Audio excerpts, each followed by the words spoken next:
Well, the bloodlines of a Hall of Famer find their way to Vancouver, as that is Kevin Biggio, the son of Hall of Famer Craig Biggio. And tonight, the younger will try to help the Vancouver Canadians to a victory. And, of course, the second-rounder, J.B. Woodman in town. Blue-chip prospect. The Blue Jays sent him here to Vancouver to get a little seasoning. So two big-name players in Vancouver to try to help the Canadians back to the winning side of things here at the Nat.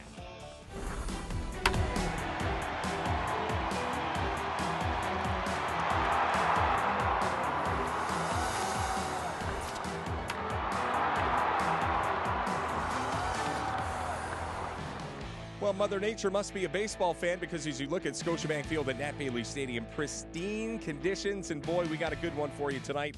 In the last 5 years, only two Northwest League champions, and Chris Pritchett, I'm Rob Fay. It's going to be an exciting night for baseball here as we bring you A&W Saturday nights at the Nat and Pritch. We do have a good one for them.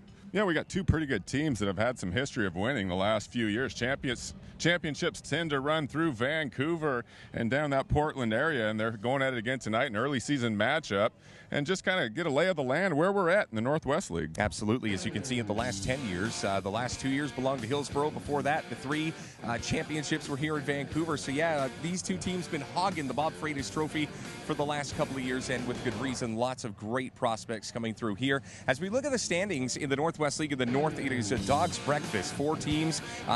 Everett, the only team above 500 at 5-3. Spokane, Tri-City, Vancouver, as you said, Pritch, all feeling each other out. To the south we go. Eugene and Salem, both from Oregon, doing real well. Hillsborough, after last night's win, keeping pace, but Boise, the Colorado Rockies affiliate, off to a bit of a tough start. Well, Rich, again, you're just feeling things out in the first week. Yeah, everybody's in it. Long way to go. And the draft was late this year, so a lot of players still haven't arrived. And I'll tell you what, teams are just trying to stay close right now, so in striking distance. So as the summer wears on, they have a chance to go to that postseason. Absolutely. Well, of course, the championship team in Hillsborough last year, Luis Vera was a very key component to that team. As you can see, big number 18 is a guy that is obviously going to take what he learned last year. Of course, even how to spray a bottle of champagne and then focus on bringing that information forward here in 2016. Yeah, that's a kid in Varus that had some big hits down the stretch, helping his team win the title. Started this year in Kane County in low A and just sent back. Only been here for a couple of days, but already had a tremendous impact on the energy of this lineup. Talked to an assistant coach earlier. They're just hoping to get a few more hits, but he's really picked up the pace. Players are starting to feed off him. Expect the hops to play better from here on out. Absolutely. Well, speaking of hops, a guy out at second base for the Vancouver Canadians has been fielding all the hops that have come his way, second baseman Kevin Biggio. One thing that you can say, from Notre Dame to, of course, now Nat Bailey here in Vancouver, a big transition over the last couple of weeks, but you can tell he's been around baseball for the better part of his life. Just walks a little different, has that confidence that you can tell comes from being a part of a baseball family. He's been in a big league locker room, no doubt. This isn't phasing him at all, being in pro ball for the first time. He's making his own way right now, but this is an instinctual player and advanced hitters that the Blue Jays drafted in the 5th round, and he's got a good start going. He's got a real chance to play in the big leagues. Absolutely. Well, we had a chance to talk with John Tamargo Jr., the manager of the Vancouver Canadians. Asked him, hey, from your opinion, how's the first week of the season? It's been well. We've done all right. 4-4 right now. I think we haven't had a losing streak longer than one game, or a winning streak longer than one game. We're just trying to fill out the league.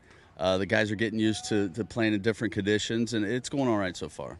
Can you talk about the ballpark? I mean, there's a short porch there in left, cavernous field in right. Are your hitters starting to make the adjustments? Oh, yeah. This ballpark, you got to hit line drives, and we're starting to figure out. You got to hit the ball on the ground. You got to hit line drives. Those towering fly balls, they don't seem to carry here, so we got to make the adjustment as the season goes on. And after last night's 12-2 loss, was it good to maybe get the boys out on the town and just give them a chance to actually see Vancouver for the first time? No, I think they were with their host families and probably had a nice meal, which is always good. Refocus and recharge and get ready for the next day. Well, the Vancouver Canadians ready to go, and the pitching matchup favors the Canadians. Pat Murphy, one of the best in the rotation, going for the C's against Taylor Wright. We are just minutes away for the first pitch here. The Hillsborough Hops, the future of the Arizona Diamondbacks, and the future of the Toronto Blue Jays. As you see that grounds crew getting the final touches on this ballpark, we're ready for baseball. It's A&W Saturday night at the Nat, right here on Shaw TV.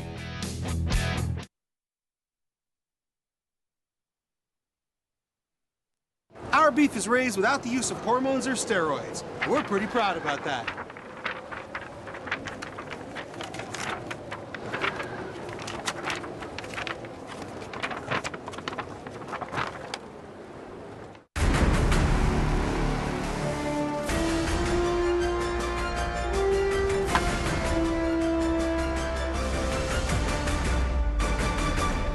Fenton is the official host hotel of the Vancouver Canadians.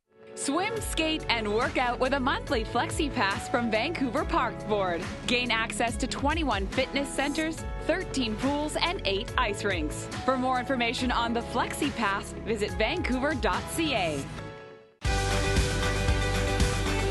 Bomber Brewing was founded on sports, friends, and beer. Locally owned and made in Vancouver. Now serving Park Life, a seasonal American blonde ale infused with passion fruit.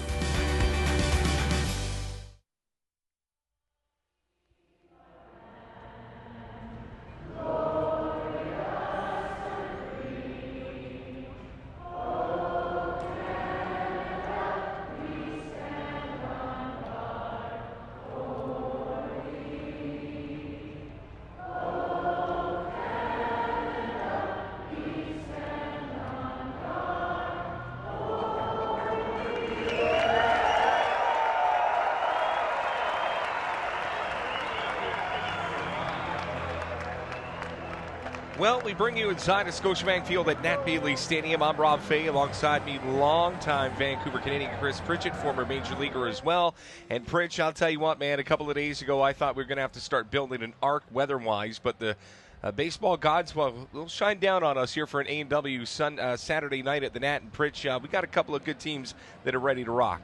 Yeah, a couple of good teams that have really factored in the championship race for the last 5 years, and you don't think it's going to change. Don't expect anything different this year. Two talented clubs squaring off early and kind of get an idea where we're at here. Well, we got the visiting team starting 9 who will try their hand against that man right there, Pat Murphy. And I can tell you this, there's some very formidable foes. Of course, we featured Veras a little bit earlier. He'll be hitting third in the lineup, 500 for the season. And, of course, right on his heels, the cleanup hitter, Luke Lowry. So a number of guys in this lineup for Hillsborough that are getting things done. And, of course, brought to you by BC-owned Accent Inns. Free in-room Wi-Fi parking, local calls, and pet-friendly. 5 locations to choose from. Reservations at accentinns.com. Here's the starting alignment for the Vancouver Canadians and Pritch. We also said in the pregame, Biggio at second, Woodman in center field, a couple of blue chip prospects that the Jays are going to be paying a lot of attention to. Yeah, they're right in the middle of the field where often your best prospects are. You want to keep those guys out there until you have to move them to the corners. But both really good players, instinctual players that I'm really excited to see play tonight. Well, Patrick Murphy, no wins and 1 loss, but he was a bit of a hard luck loser in his only start in Spokane. Threw the ball really well. And you got to remember, Murphy hasn't played since 2013 due to injury. Yeah, former 3rd-round pick, high school player out of Arizona. He's a power body. Again, you alluded earlier, he hasn't thrown a whole lot in his professional career, but when this guy's right, I mean, this is power stuff. He'll run it up there and touch 97 miles per hour with a power breaking ball that has 3/4 type shape. He does feature a changeup, doesn't throw it as much, tends to throw it to left-handers, occasionally to righties. This guy's built up pretty good. Blue Jays are hoping he's healthy and ready to go. Well, Max Brown stepping into the batter's box, and we're ready to go here tonight. Our very first A&W Saturday night at the Nat. He is Chris Pritchett. I am Rob Fay. We're down to business. The brass tacks, if you will, between these two bitter Northwest League rivals. Brown's in the box. The first pitch right down Broadway. Count goes to 0-1, so baseball underway here tonight. 7 minutes after 7 on the West Coast. Glad to have you along for the ride. The next offering, another fastball at 90. Very quickly working ahead. Conditions here are optimal. You can see that sunshine kissing off the emerald green grass here at the ballpark. A nice pitch low and away. Dimensions here at the ballpark, 320 down the left field line, 335 down the right, and then 385 to dead center. A pitch that's fouled off. Count remains at 1-2. Oh, good signs early from Murphy. Again, he's got roughly the 85 to 90 pitch limit, but the more he's in the strikes down, deeper he goes in the game, and so far all over that zone. Well, Canadians in their alternate black jerseys tonight. There's a fastball, a bit of a half swing, good enough that the umpire says he did go, and a great start for Murphy, who only chalked up 2 strikeouts in his last outing. But again, Pritch, he's got some great stuff. Those numbers should rise. Boy, easy delivery. Just peppered the outside corner for the early part of the at-bat, and then came and froze the batter Brown in with a 93 man out heater. Good pitch. You could tell that Murphy's feeling good. He got to the ballpark at about lunchtime today, and then all of a sudden had a smirk on his face. I said, "What's going on, big fella?" He goes, "TV game tonight, right?" So these players know that the cameras are all throughout the stadium. With one out, Marcus Wilson steps in the box. He gets another fastball. And boy, you talk about peppering the outside. It's a good place to live. Yeah, best pitch in baseball, strike one. So far in the first two hitters, he's been able to get ahead of both. Working quick as well. Next offering from Murphy, a little bit low. The catcher tonight, Javier Hernandez. Blue Jays pretty high on him. Some down at spring training said that he was the best raw prospect within the organization. Not bad for a teenager. As the 1-1, he's a little bit low. Again, defensive alignment in the outfield for the Vancouver Canadians. J.B. Woodman in center, bookended by Rodrigo Orozco in left field and Juan Tejada in right. The ball chopped but foul down the third base line. And towards the Kraft corner. Yeah, last couple of days have been real wet in Vancouver, but we all knew that the weekend would bear better fruit, and of course here on Saturday it is about as good as you can get. Not too hot, not too cold, just optimal conditions for the Vancouver Canadians here tonight.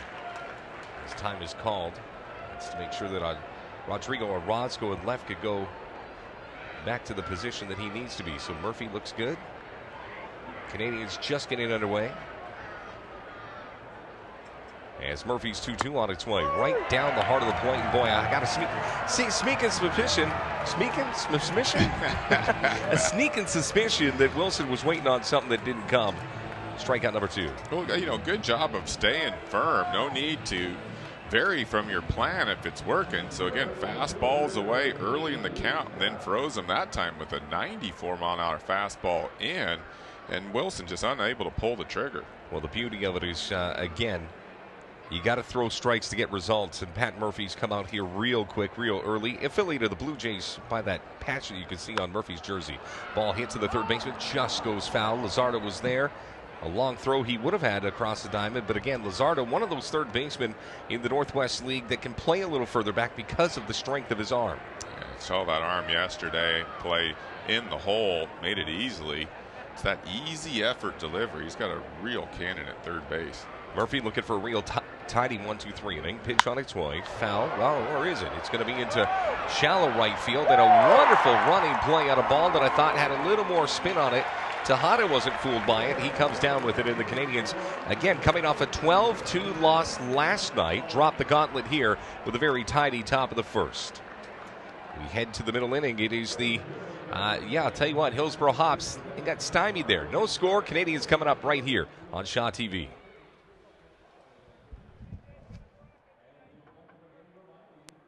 Whistler Brewing, 100% BC owned and 100% BC brewed for over 25 years. Now serving grapefruit ale at their newly renovated tap house in Whistler Village. Whistler Brewing, authentic, handcrafted artisan beers. Join us for a Vancouver Canadians A&W Family Fun Sunday. 105 this Sunday at Scotiabank Field at Nat Bailey Stadium. Free cap giveaway to the first 500 kids 12 and under. For tickets, call 872-5232 or online at CanadiansBaseball.com.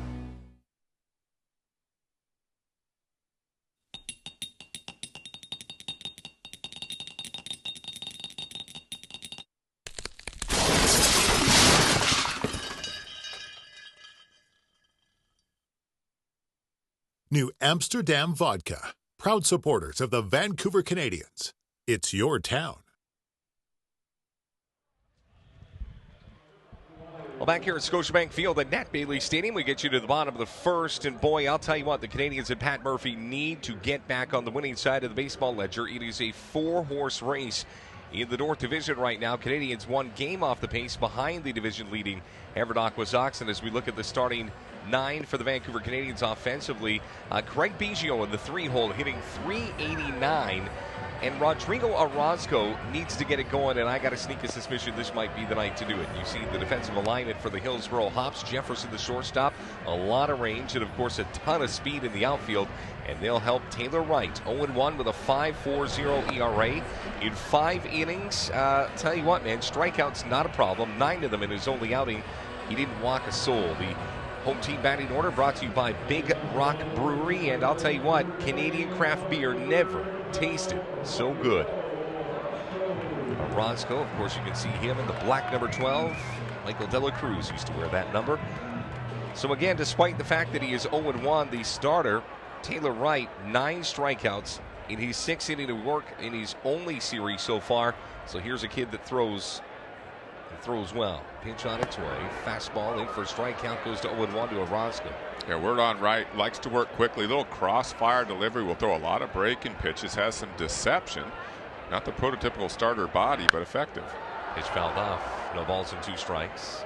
Orozco last year in Bluefield was the MVP of the Bluefield Blue Jays. A guy that just seemed to put the ball in play. Hit 300 in 2015. Blue Jays have high hopes for him. Very soft-spoken kid. Hardly get a word out of him.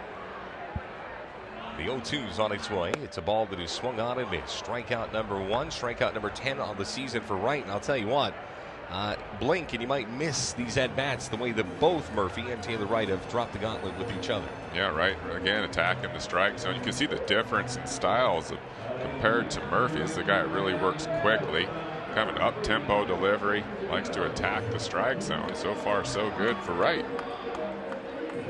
Well, as Orozco makes his way back towards the dugout, in steps Yeltsin. Don't call me Boris Godino, the shortstop, in the black number 3. A ball that is hit into very shallow right field. So shallow, it'll be the second baseman now who comes in. And boy, I thought when that came off the bat, it had a little more jump to it. But again, it just goes to show you a lot of movement on Wright's pitches, and that one came in on the hands. Yeah, not overpowering again. Murphy was running up there up to 94, 95. Wright's going to stay in that 88, 89, maybe touch 90 range. But again, a little movement and some deception, showing he can be effective. So with 2 outs, the profiled player, Kevin Biggio, the second baseman, and boy, what a start he's gotten off to. The former Notre Dame Fighting Irish infielder awaits the first offering from Wright. It's a fastball a little bit outside, and the count goes to 1-0. Catcher tonight working with Taylor Wright, Alexis Olmeda, has played in 80% of the games. This is the go-to behind the plate. There's a pitch right at the knees, in for strike to 1-1 we've done. Hops in a gray road uniform.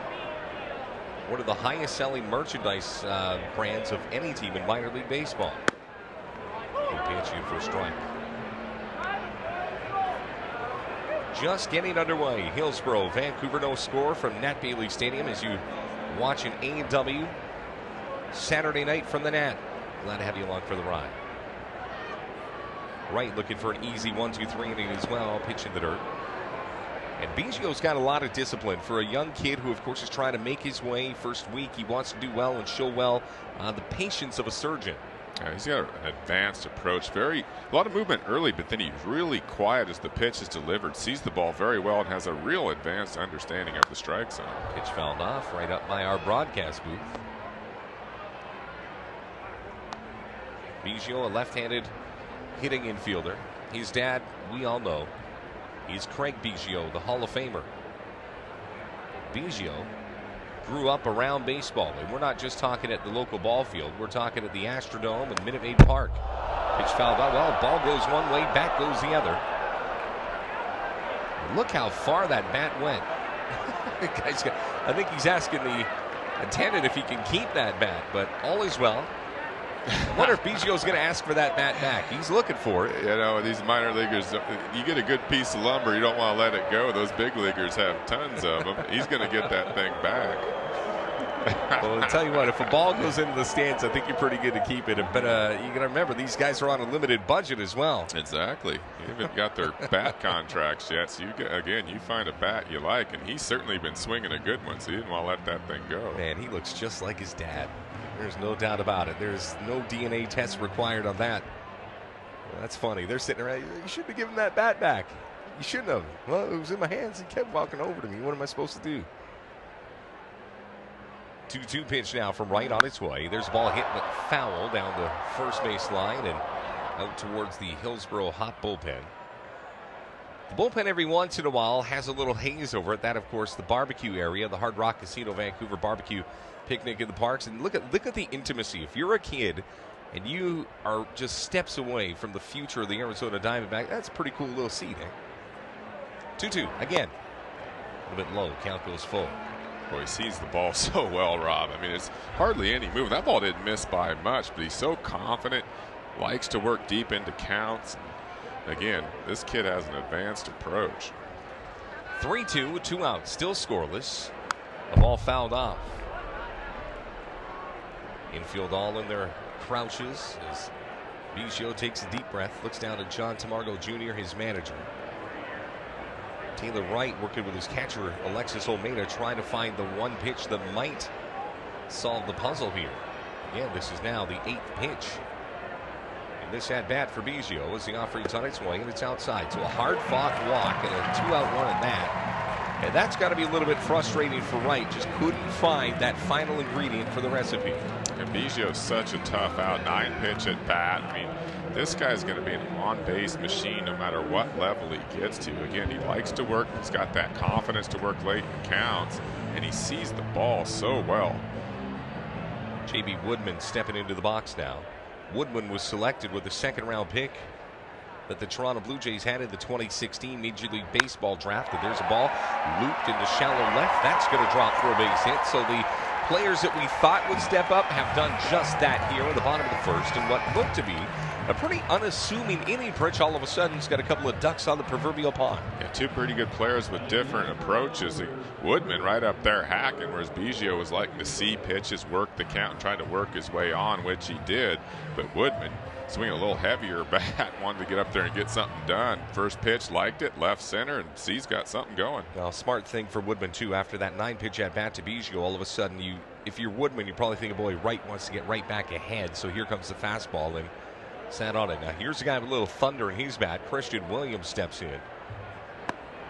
Pitch catches the outside corner. The count goes to 0-1. Williams is a huge wrestling fan, and I'm not talking about the Greco-Roman. I'm talking about the World Wrestling Entertainment. We've had a handful of conversations about the likes of the Junkyard Dog and the Macho Man already. Fastball right at the knees. Boy, they've got a pretty good sequence here working on Williams. Yeah, staying out of the heart of the plate, good for him. He started out fastball away on the black, and then came inside there with the hard stuff to get ahead 0-2. Wright shakes off a side from his catcher. No balls and 2 strikes to Williams. Pitch on its way. It's a ball that's hit right back up the middle. It will get caught by the shortstop, but there's nothing doing. And of course, Biggio very alertly tries to score from second and does. Wonderful base running from Kevin Biggio. With 2 outs, he was going on contact. But when he realized that the shortstop decided to go belly up to try and keep that ball in the infield, Jefferson tried to flip it for the force at second. And while all that was going on in the middle of the diamond, Biggio very alertly decides to jettison home to make it 1-0 Canadians. Hustle plays all around. Start with Woodman being able to beat that play to second. He was going hard right from the get-go, making that possible. And then Biggio, big hard turn at third base. That's not the coach's decision there. Little hesitation, saw the bobble by the shortstop, and then hustled home and showed some acceleration right there. Well, nice play. They're going to call it a hit for Christian Williams and then an error to the shortstop on the throw. There's the ball off the bat of Montahada. It's going to drop. You bet it does. Here comes run number 2 for the Canadians. The play, nowhere, as everybody's safe. In Vancouver, of course, coming off a 10-run drubbing last night, has set the tone as they're up 2-0 here in the bottom of the 1st. So many big innings start with base running, so Vancouver able to get that done to extend the inning. Then just a rocket right there off the bat of Tejada. Poor read by Wilson in center. I think he could have made that play. A little fooled probably by how hard it was hit. But Vancouver advances first to third, scores a couple runs, and still got things going. Think about it. They struck out Orozco. They got Godino to fly out, and there was 2 outs and nothing doing here for the Vancouver Canadians. Part of the reason the pitching coaches come out for the Hillsboro Hops. Boy, you talk about just taking advantage. Even a little crack in the window, and it was enough to get something started. And you just wonder how much that Biggio at bat affected the next few. He wore him down with 9 pitches, able to work his way on, and then the hitters behind him able to find some balls over the middle of the plate they could handle. So yeah, the whole offense kind of chipping in right here. Pretty impressive start for the Vancouver Canadians. A little bit of a character-building moment for the Seas, who again last night, just 24 hours ago, fell by a score of 12-2. So to think that they're fighting the good fight the very next night just goes to show you a night on the town never hurt so good. Ended up staying here for 20-plus years after you go out at night in the town in Vancouver. There's truth in that. We'll get into that story in a few minutes. Brian Luzardo is going to step in. That red batting helmet glistening on the late afternoon sun. Pitch from right on its way. Here's a swing and a miss. And I'll tell you what, there's not many pitches that Luzardo doesn't like to take a big hack at. Free swinging kid.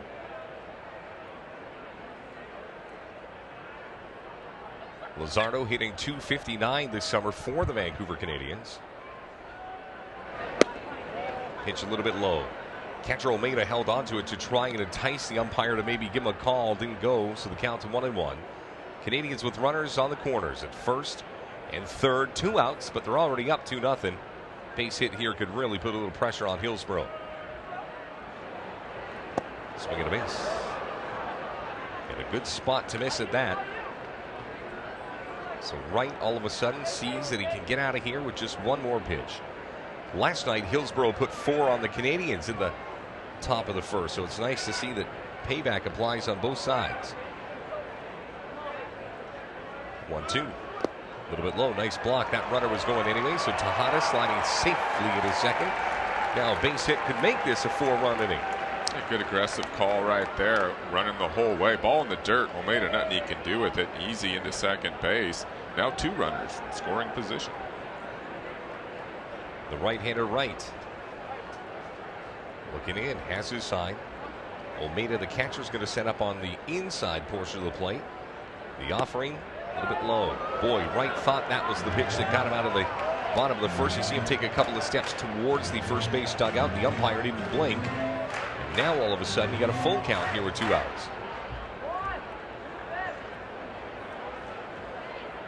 Working from the belt comes set.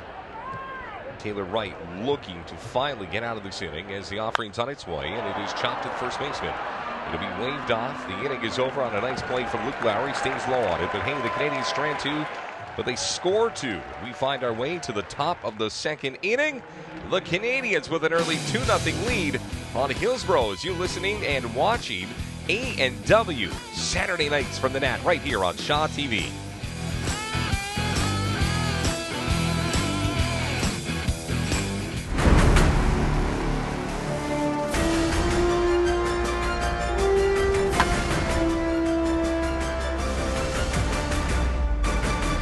Accentin is the official host hotel of the Vancouver Canadians.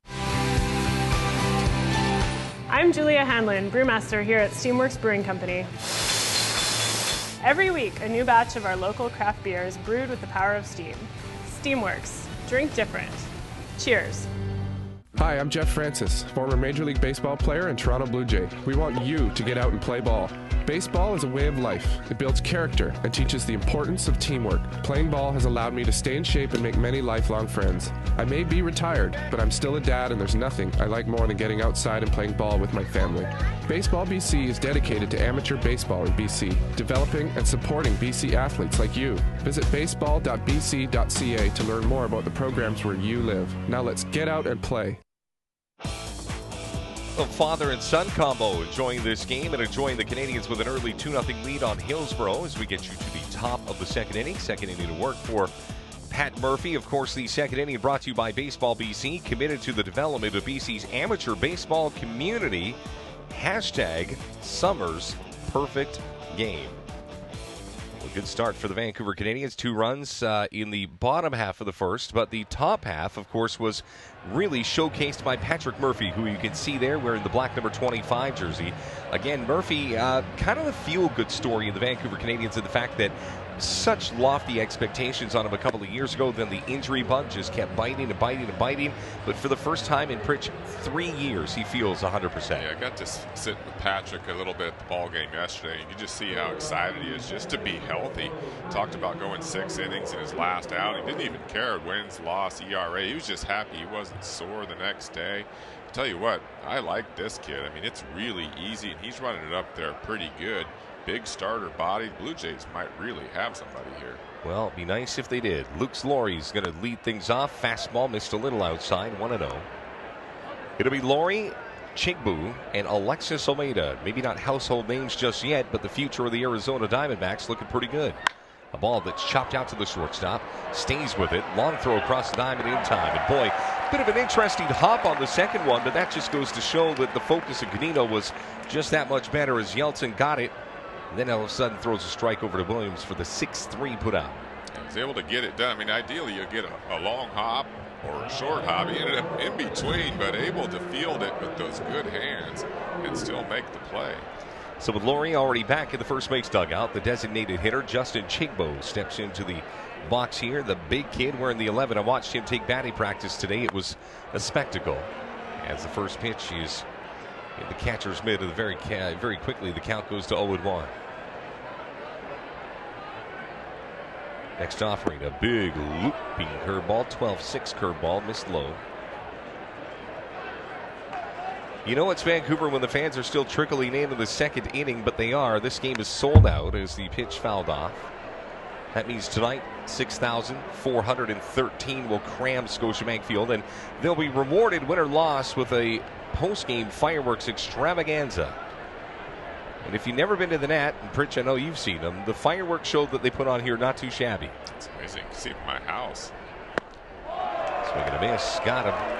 Strikeout number 3 for Patrick Murphy. Even more impressive, that's 3 of the first 5 hitters that he's faced that he's been able to sit down. And I'll tell you what, Spokane, he looked pretty good. This might be even a little bit better. Yeah, this is an impressive start. Again, that was power on power right there. Big power hitter, and he went the 94-mile-an-hour fastball right by him. Well done. So Alexis Olmeda watches a fastball right down the heart of the plate. Olmeda, he's got those wrists all taped up. And look at that playoff beard he's got. 0-1 misses.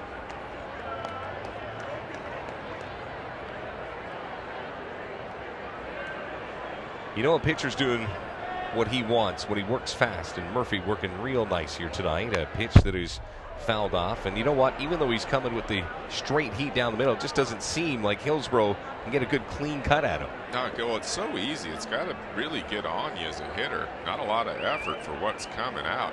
Like the pace that he works at, keeps your defense on their toes. A lot of chance to put a ball in play, and he's peppering the strike zone. Curveball, pretty good pitch. Boy, half the infield thought that was strike 3. The catcher, Hernandez, popped right up out of his squat. He was ready to go back to the dugout and grab a bat. And instead, the umpire watched it, so it's 2 balls and 2 strikes. Second lease on life here for Olmeda. And now the 2-2 misses. Olmeda from Puerto Rico. Looking out towards Murphy, who's looking for his second 3-up, 3-down inning. 3-2. Ball that's fouled off. Hard hit baseball makes its way out towards the barbecue picnic in the park. There's Juan Tejada. Young bat boy coming out to give the umpire behind home plate a little more ammunition. They say that you go through 45 to 55 baseballs a game just on foul balls and things of that nature. Ain't that something? 3-2 again.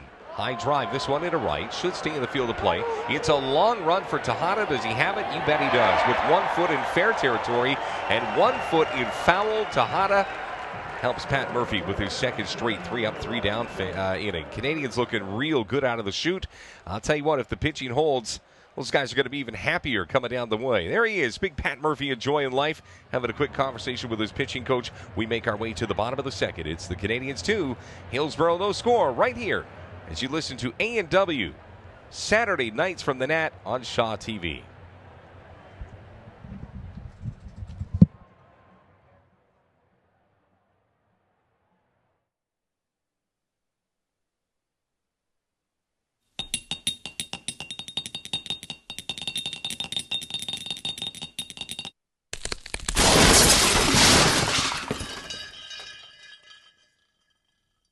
For a great family outing, come watch your Vancouver Canadians at Scotiabank Field at Nat Daily Stadium. Enjoy fireworks extravaganzas, A&W Family Fun Sundays, Scotiabank Nooners, and more. For tickets, call 872-5232 or go online at canadiansbaseball.com. Boy, sun-soaked fans all around the seating bowl, and boy, what a start we've been able to give them. 2-0 Canadians as we welcome you back to A&W Canadians Baseball on Shaw. He's Chris Pritchett, I'm Rob Fay, but we do have a third person on our broadcast team. Let's go down to the team store and welcome Vanessa Ibarra.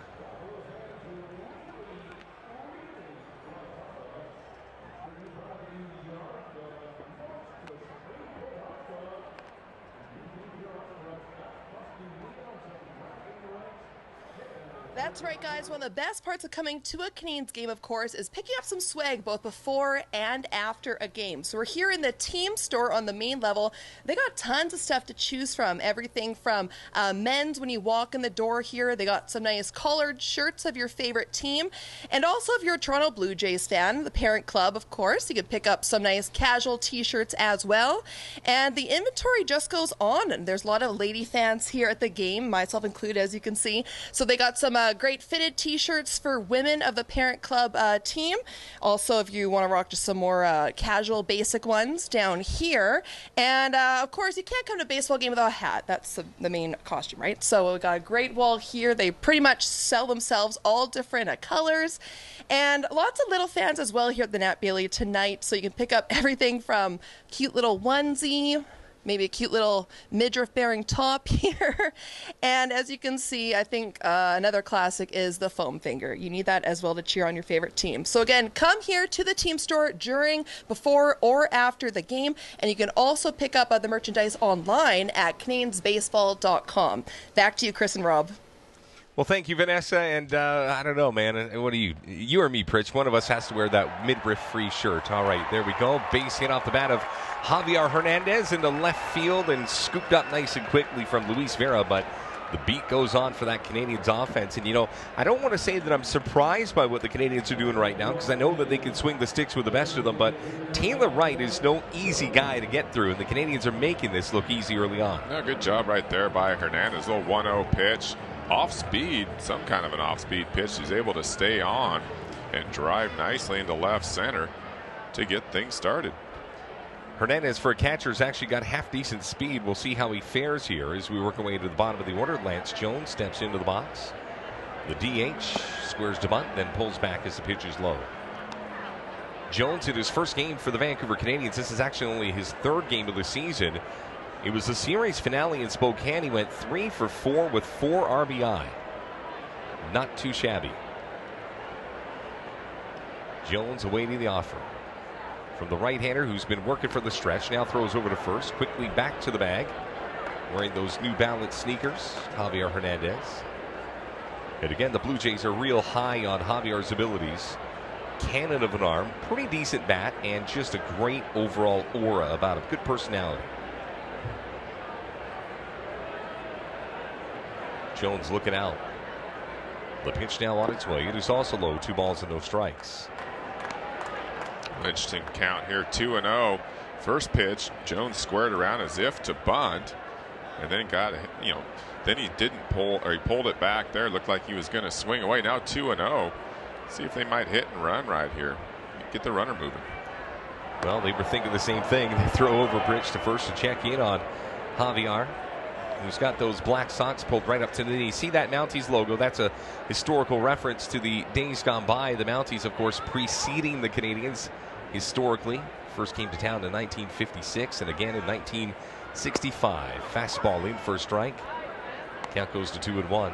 Yeah, this stadium, Pritch, this year, 65 years old. It just keeps looking better and better with the new addition, especially down the left field line. The bullpen, just amazing to come here and see the improvements each year. It's a great place to watch a game. 2-1. Pitch on its way. Right down the heart of the plate. I think that's one that Jones maybe wanted to put a little bat to ball on, but a nice offering. Zipped in at 88 miles an hour.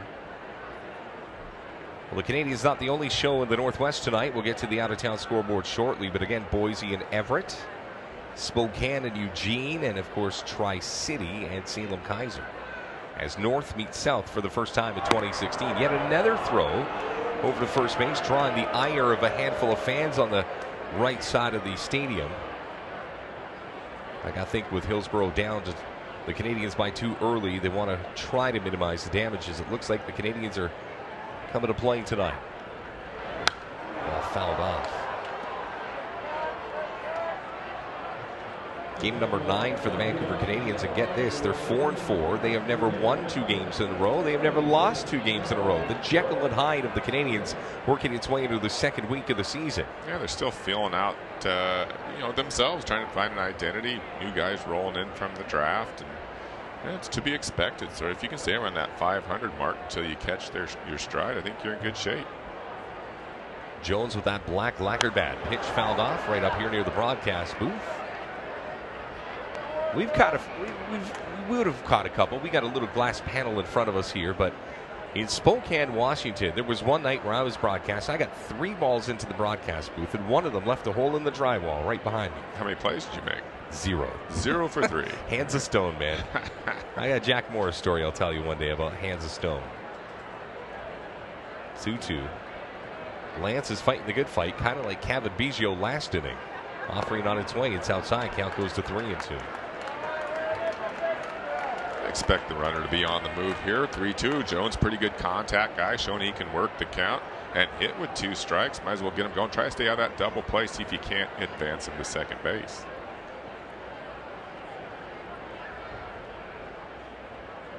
3-2.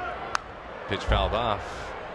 You know, behind us, you see the hitter and the umpire and all that stuff. We'll get back to that picture eventually. But tonight here at the ballpark, because he's a part of the Arizona Diamondbacks organization, former Major Leaguer Dave Stewart is taken in this game. Pretty good one there. Oh, man, he was good. Oakland A's is where he got, you know, the reputation of being the fearsome guy with the forkball, but of course helped the Blue Jays to a World Series championship as well. Just tucked away in there somewhere amidst those fans. Never throw over to first base. Boy, I tell you what, the clubby for this guy is going to have some scrubbing to do on those white pants with all these head-first slides back into the bag. And trying to keep him close. I still think the runner will be on the move here. Not getting a steal jump, just getting in motion. Try to see how they'll play. 3-2 again. A ball that's hit high and deep into left field. Ranging back towards the wall. Does he get it? You bet he did. Ooh, Luis Vera right against the fence. Long run back for Hernandez, but he gets there.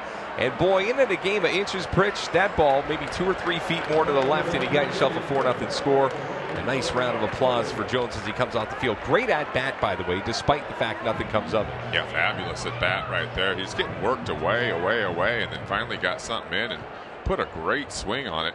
Great play by Veras. Didn't go back on it real well, but that's a tough area where the fence just juts straight out and was able to stay with that, make a nice play. Sure did. Pinch is low as we work our way back to the top of the order. It's Rodrigo Orozco, who struck out at his first and only plate appearance of this game. And yeah, but the new dimensions at the ballpark, of course, the Canadians more familiar with it. You got to remember, this is only the 3rd game that Hillsborough has ever seen these quirky ballpark dimensions here at Nat Bailey. 1-0 from right on its way. Hammered down the first base line. That will drop. Hernandez was going on contact, so he's going to go all the way around to third. And just like that, the Canadians with 1 out in business yet again. There's Hernandez catching his breath at third. Make sure he's got those adjustments. A fist bump from the old manager, John Tamargo Jr., before he gets a couple of words of insight. And there's Dave Pano, the longtime hitting coach, having a conversation with Rodrigo. And got to remember, Roscoe came into the game hitting under 100, so that helps him a lot. Oh, he's going to like the feeling of that. Talking to his first base coach there as well. It's also his hitting coach, but not hit real hard, but good placement right there and a terrific read by Hernandez. He was off to the races, knew where the outfielder was, and made it easily to third base. Now the Canadians with first and third. Yeltsin Godino steps into the box. Popped out to the second baseman in his only plate appearance. There's another high fly ball. This should be deep enough to score that run as Wilson ranges over, sets up under it for the second out, and will simply concede as Hernandez comes home. And the Canadians are now up by a score of 3-0. And boy, just keep on stockpiling when you can. Good execution right there by Godino. He didn't wait long.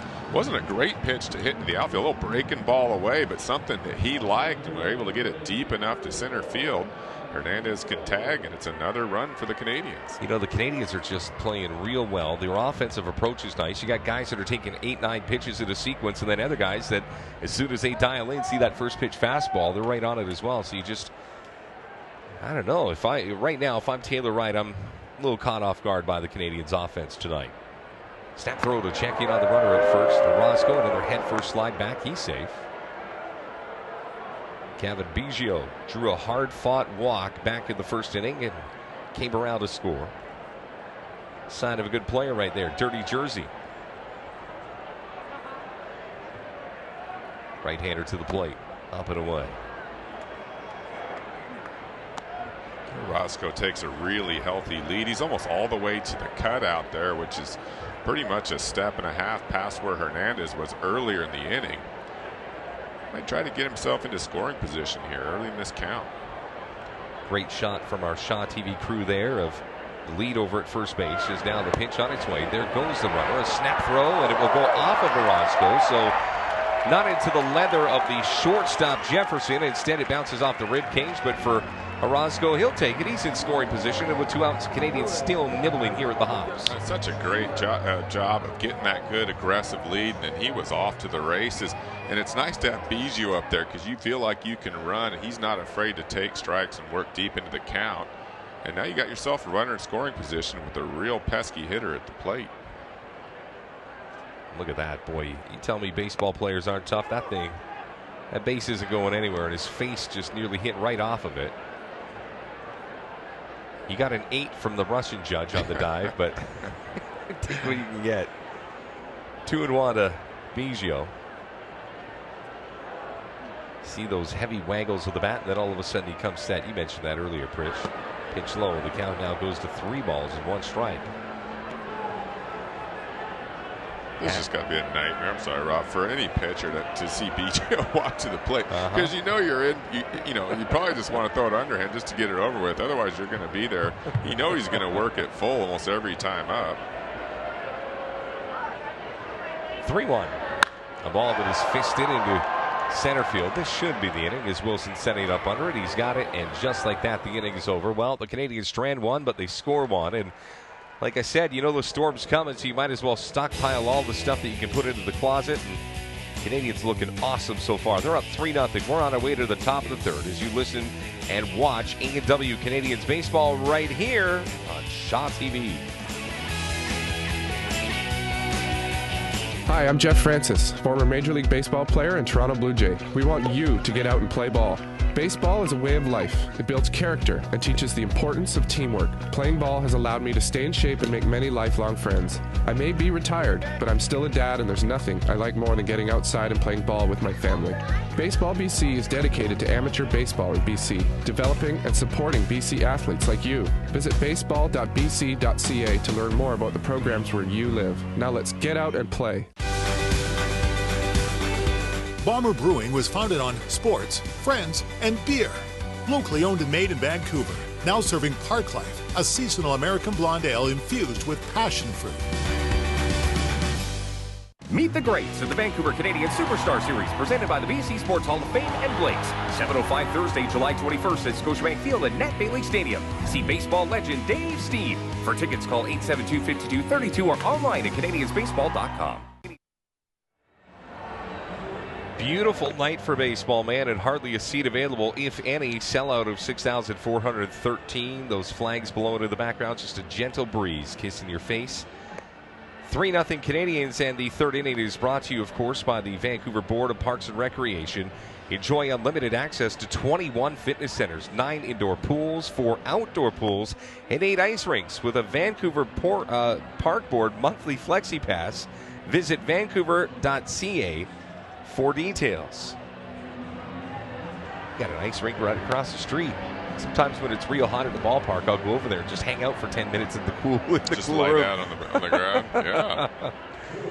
I'll tell you what. A lot of action in this area. You got a big pool, and then, of course, the Challenger field going in. Yeah, it should be ready by the end of this season. We'll get into that. The Vancouver Canadians Baseball Foundation and Variety, the Children's Charity, the Jays Care Foundation. A lot of people came together to put together that Field of Dreams just steps away from Nat Bailey. Nick Kaufman here to get something going for Hillsborough in the top of the third, trailing 3-0. A pitch that's fouled off. The count goes to 0-1 on a 93-mile-an-hour fastball, so the velocity's just fine for the big guy. It's just the easy delivery, too. Looks like he's just not even breaking a sweat out there. That ball comes out of his hand real easy. A little bit low. Count goes to 1-1. Nick Kaufman's father is Jim Kaufman, who for a couple of years was the pitching coach for the Vancouver Canadians when they first brought their short season team up from Medford. There's a ball that's hammered into right. This is going to be a long run for Tejada. He will not get to it. Interesting route to the baseball. It's going to bounce right off the Hool Electric sign. Kaufman's going to try and stretch this into 3. Nope, he's all of a sudden going to turn back around and just got back in time. And I'll tell you what, he was looking up.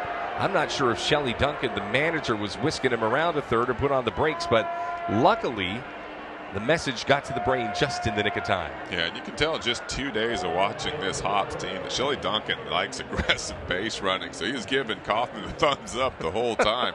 But it wasn't wise. Nick put on the brakes, barely made it back to first base, but what a nice swing by the third baseman. Fastball down and in, stayed on it. That was a lean out to right center. Good poke. Well, tremendous camera work by our Shaw TV crew there, and you could actually pick up the face of Kaufman, who was looking at Shelley Duncan halfway between first and second, saying, what do I do? What do I do? And I think he got one hand with the thumb up and one hand with the thumb down. He didn't know what to do. But it is a leadoff double in any event for Hillsborough, who finally solves the starter, Pat Murphy. Pitch way away. That's going to be a wild pitch that allows Kaufman to scoot over to third. So the first, I don't want to say adversity for the Canadians, but the first blemish to what has otherwise been a fantastic start to this game. It looked like Murphy just kind of pulled that one. No chance for Hernandez right there. It was in the first base batter's box at 92 miles per hour. You're not going to get any leather on that one. And now, the Hops, all they got to do is put a ball in play, and they're going to get a run across. Hillsborough with 1 hit in this game. Canadians 3 runs on 5 hits already as the 1-1 is outside. Hernandez catching for the Canadians. I don't know if you can see it, but he's wearing his sunglasses behind his mask. He'll do that probably until about the 5th or the 6th inning, and then he'll hand him off to the trainer and just let the night lights help him along. There's the ball low and away. 3 balls and 1 strike. And yeah, I had a feeling these two would get together because Murphy's cadence has changed. The delivery's a little bit different. Maybe feeling a little tense here in the third.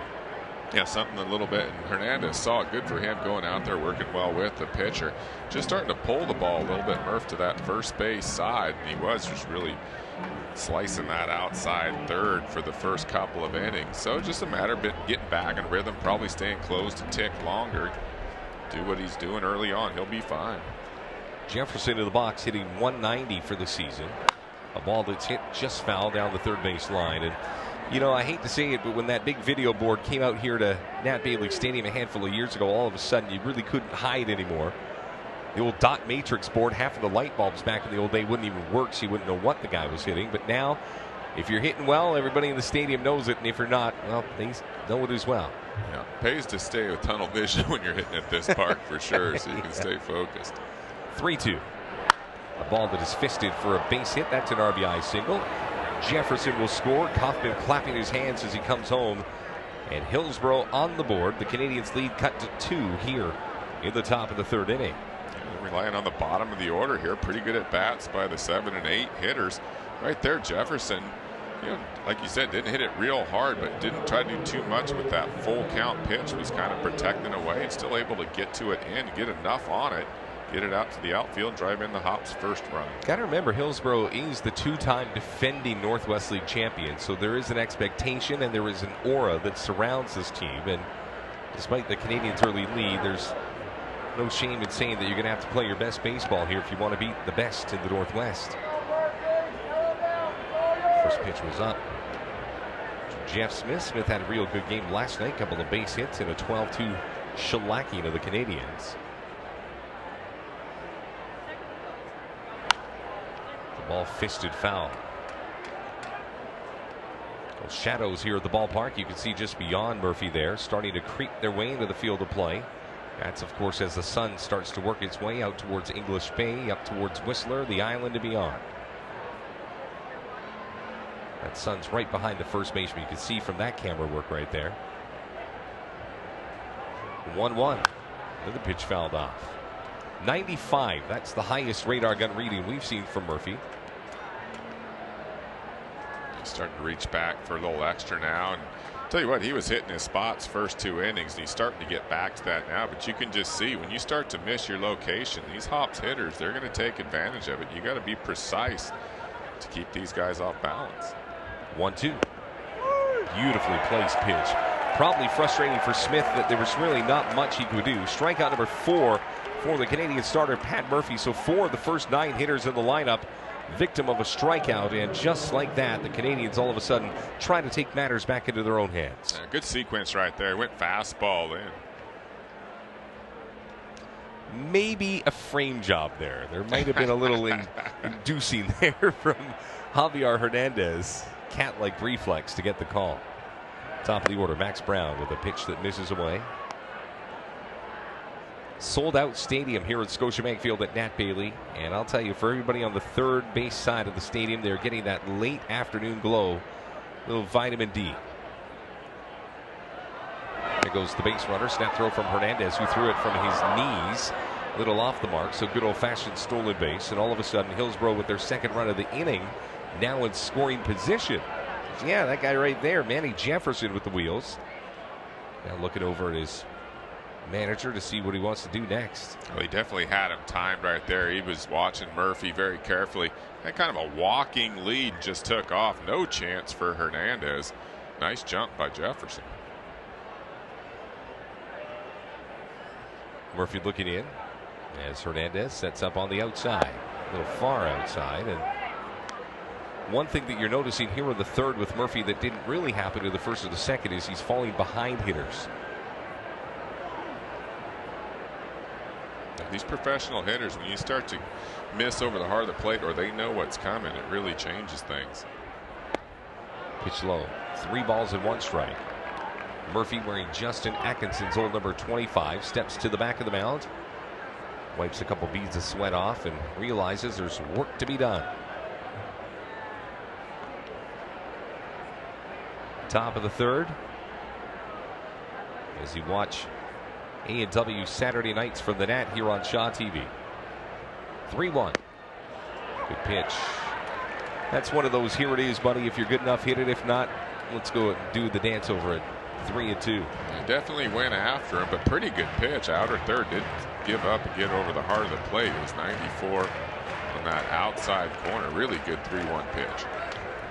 So now with a runner at second and 1 out, the pitch on its way is a ball that is hit for a base hit into right field. Tejada very quick to the baseball to make sure he can get it back in and prevent that run from scoring. But Hillsborough, who really had but a heartbeat in the first and second inning, all of a sudden have, in the second time around, started to solve Patrick Murphy. Yeah, well, Murphy went 3-1 fastball away, and then the same exact pitch, 3-2, and Brown went to school on him, drove it to right. And what a nice job by Tejada to attack that ground ball and get it into the cutoff man, so the runner couldn't score from third, or the runner from first couldn't advance to second. A little bit of a meeting of the minds on the mound. Willie Cayazzo, the pitching coach for the Vancouver Canadians. This, of course, is over at first base. Max Brown getting a little instruction as well. The hitting coach for the last 2 seasons for Hillsborough was a guy that had more hits in the decade of the 1990s than any baseball player in Major League Baseball was Mark Grace. Really? Yes, sir. He's got a greener pastures right now, but pretty good guy to lean on for some advice on how to hit a baseball. Yeah, you tend to listen when he's talking, huh? More hits than anybody in the 1990s. Isn't that something? Marcus Wilson's had a nice job defensively tonight. A couple of nice plays out in center field. Now he's got an opportunity here to, dare we say, tie this game, maybe even give Hillsborough the lead. That's the kind of scenario the Canadians are facing after 2 very tidy innings. Big looping curveball. Didn't fall into the zone. A little bit up. The count goes to 1-0. Well,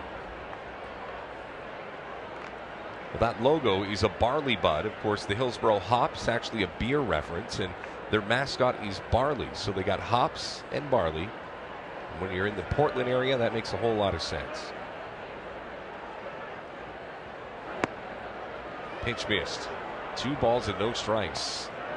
An interesting scenario starting to develop here at the ballpark in the third as Hillsborough starting to catch their stride. Pat Murphy getting a little erratic. Fly ball, that'll help. Pitch fouled off. Yeah, big pitch there to get back in the count. Didn't want to go 3-0. He's not missing by much, just missing his spot by a hair. And it's just these hitters are so good. The margin for error is very small at this level. Murphy looking in. Quick throw over to first base just to check in on the runner who slides. Max Brown was not going to be the final out of this inning, or at least the second one. Fans just beyond enjoying the late afternoon sun. Another pitch. This one's fisted high into very shallow right. Tejada's got a beat on it. Almost jumped up to catch it as if he was not patient enough to wait for it to come down to him. Gets it just like that. 2 outs, and that's a big out as neither runner advances. That was a terrific pitch right there. Again, fell behind that count early, but able to get a 95-mile-an-hour fastball under the hands of Wilson, get that big second out. So you got 2 outs. You still got runners on the corners. For Hillsboro, that runner over at first represents the tying run of this baseball game. And the very dangerous Luis Vera steps into the box, hitting a gaudy .444 for Hillsboro through 9 games this season. Shelly Duncan's got speed at both first and third base, but he's got his best hitter at the plate. Let's see how he plays it. A couple of options. Infield for the Canadians playing relatively back, with the exception, of course, of Williams over at first holding the runner. A ball hit right back to the pitcher. Boy, that helps Murphy. Stumbled. He couldn't believe his luck. Throws it under. Over to the first baseman, Christian Williams, and the Hops will strand 2, but they do break the ice. They score 1, so we will go to the bottom of the 3rd inning. It is the Canadians leading Hillsboro by 2. We got a great one for you on a Saturday night here on Sunkist Scotiabank Field. You are watching A&W Saturday nights from the Nat on Shaw TV. Whistler Brewing, 100% BC owned and 100% BC brewed for over 25 years. Now serving grapefruit ale at their newly renovated tap house in Whistler Village. Whistler Brewing, authentic, handcrafted artisan beers.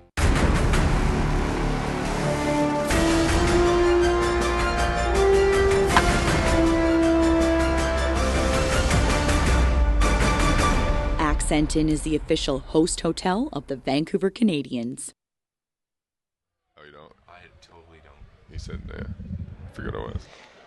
Well, back here at the ballpark, watching A&W Canadians baseball on Shaw TV. You know, we had a chance a little bit earlier in the day to catch up with Kevin Biggio, a guy that a couple of weeks ago was, a Notre Dame Fighting Irish, went to the same university as Rudy Rudiger and a few others. And we talked to Kevin a little bit earlier about going from northern Indiana to Vancouver, British Columbia, Canada.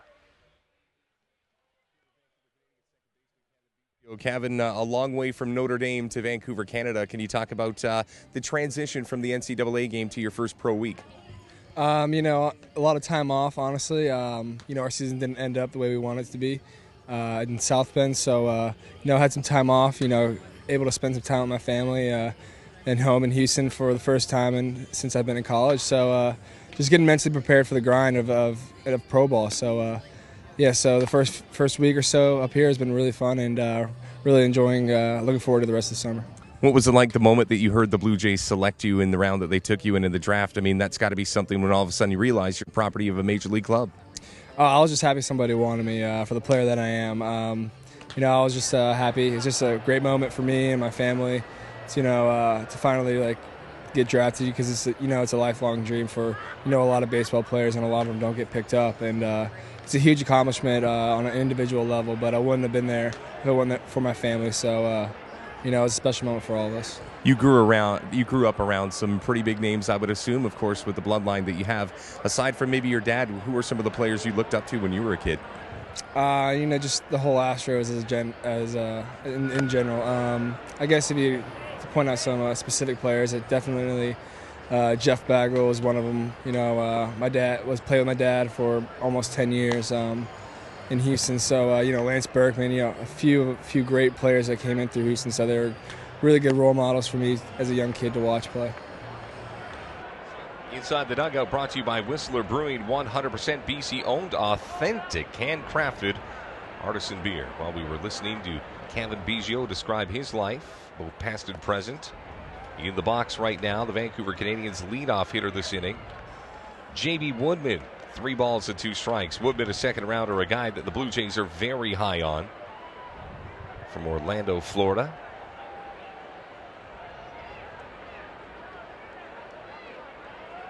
Couple of shake-offs from the pitcher. Ball that's fouled off. Yet another tough at-bat from a Canadians offensive stick in this one. And Pritch, I'll tell you what, man, I'm pretty impressed with the offensive approach that the Canadians have taken in this game tonight. Well, they really have. They haven't been afraid to work deep into the counts and make the pitcher work and Taylor right. It's paid off so far with their approach. Here comes another 3-2. Got him. Wonderfully placed pitch right at the knees, and Woodman, you're either going to get it or you're not. And his strikeout number 2 of the baseball game for the starter, Taylor Wright. And, you know, for Wright, who has been touched up in both the first and second innings, the best thing for him to really have a quick inning here and get it right back to the offense, who looks to start to hit their stride as well. And the Canadians, despite being up by a couple here, you can start to see the little nuances of Hillsborough getting into this game. Yeah, you get that sense it's going to be tight. And good job for Wright just coming and attacking the strike zone, getting that leadoff hitter out. Slow roller off the bat of Christian Williams. More than enough time for Nick Kaufman to get over to the big first baseman, Luke Lowry, for a 4-3 put out if you're scoring with us. But again, very quickly, 2 outs for the Canadians. But if you go back to the first, remember there were 2 quick outs, and then all of a sudden the floodgates open, and the Canadians were good for a couple of runs. So you never know.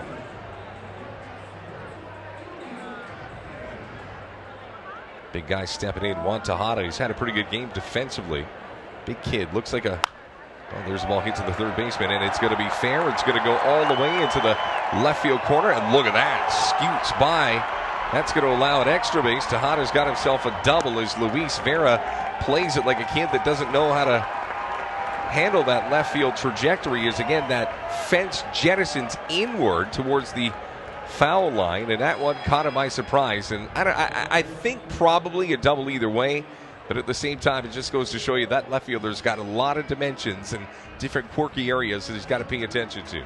A strange carom off the wall allowed him to get into second base. Looked like an off-speed pitch. Didn't hit it real hard off the end of the bat, but great placement. Oh, right over the bag. Kaufman tried to knock it down, but couldn't. But watch this. Here's what I was going to say. There was a little bit of a doink, and it went off the fence and caught Vera by surprise. A ball squibbled foul down the third base line. One of those Canadians players picks it up. That's Jefferson Barreto. He got the night off, although he'll be at the ready just in case they need him a little bit later. I heard a pretty good description about Jefferson Barreto. Plays like a kid whose hair's on fire. I like it. It's all right with it. 2 outs. Canadians with a runner out there at second base. Swing and a miss. Took a little something off of it at just 77 miles an hour. It's harder than I can throw, even on my best day, but that's a changeup, and it had Luzardo way out in front. He pulled the string right there. Great arm action. Didn't slow his delivery down. Really fooled Luzardo. Get ahead 0-2. Now he really can do anything he wants with the batter here. Infield playing back. Wright looking for his first scoreless inning. Will step off as he sees Tejada bounce it around out there at second base. Tejada knows he can go on contact with 2 outs. The ball through the infield could get that Canadians run back that they gave to Hillsborough in the top of this inning. Here comes that pitch. It's a ball out to the second baseman. Stays low. Oh, but bobbles it. Now has to throw a strike over to first, and does. Boy, kept his composure to Nick Kaufman on a ball that just got up on him in a hurry.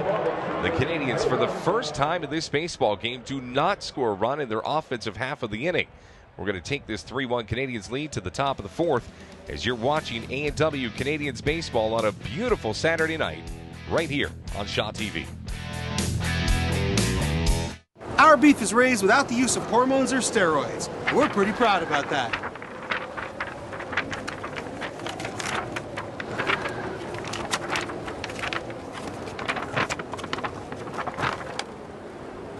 How Sound Brewing in Squamish, BC features a hotel, restaurant, and brew pub. The award-winning microbrewery is located amidst the Pacific coastal rainforest, ocean, and mountains.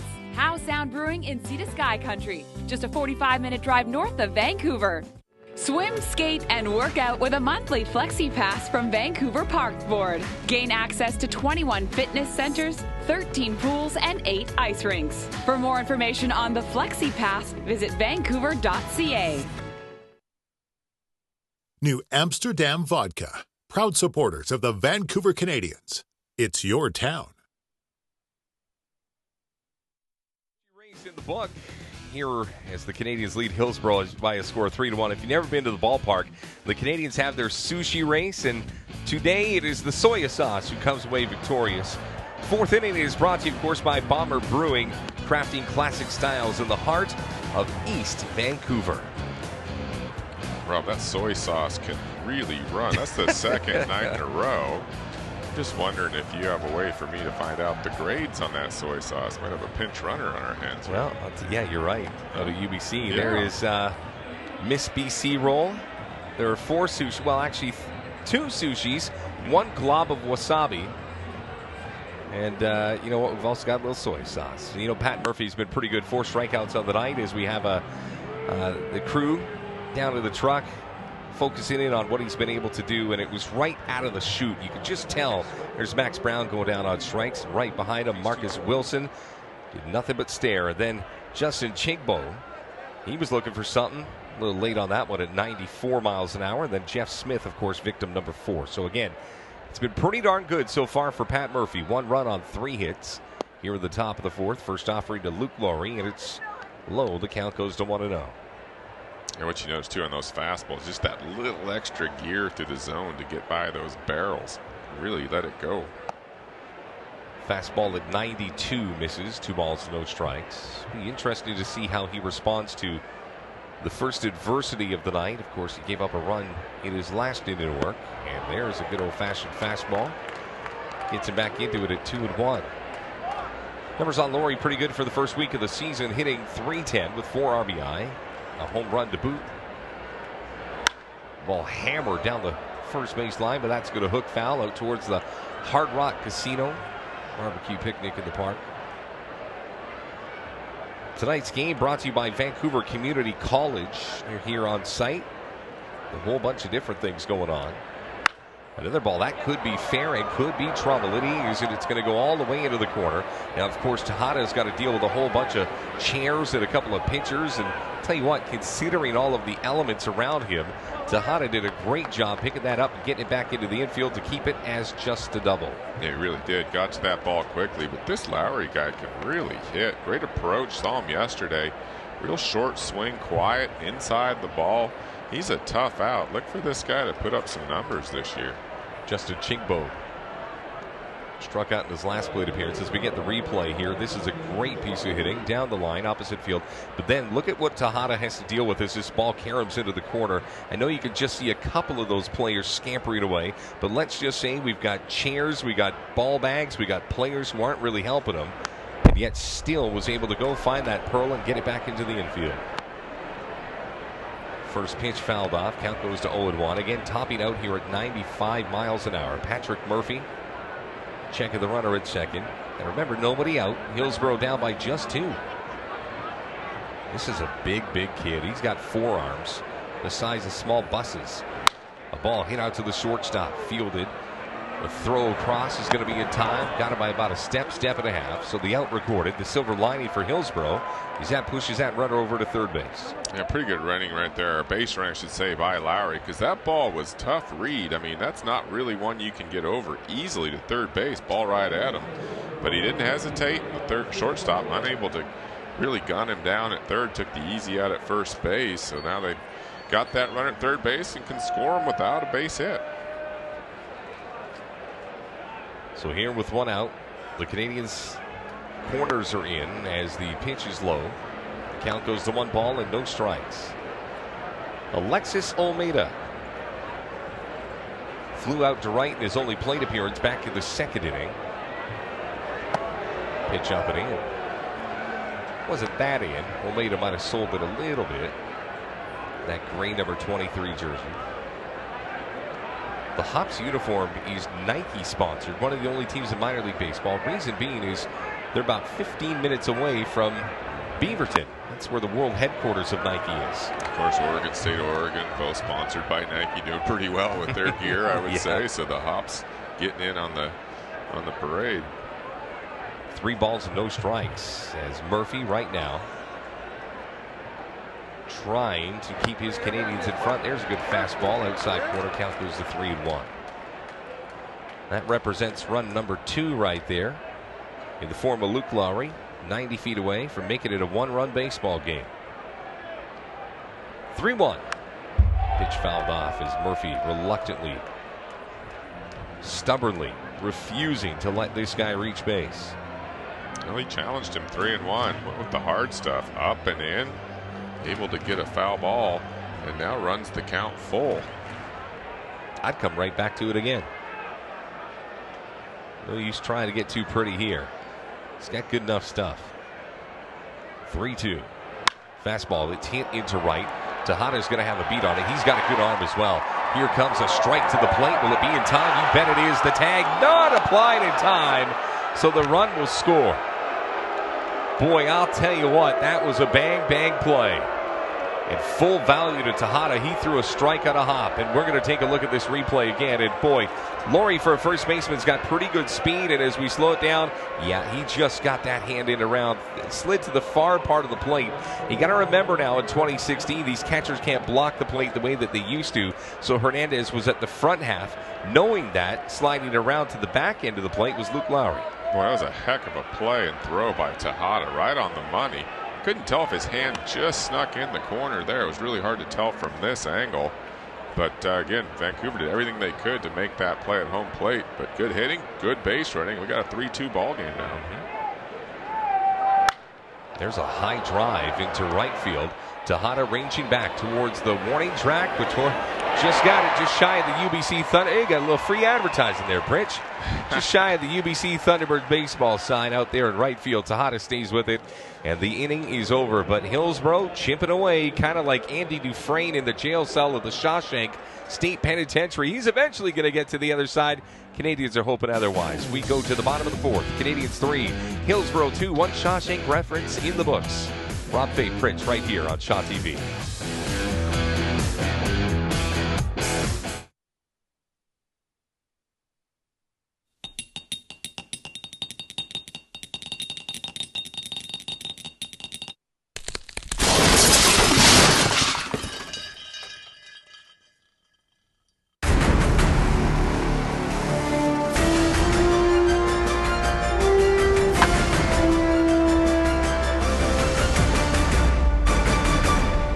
Accenton is the official host hotel of the Vancouver Canadians.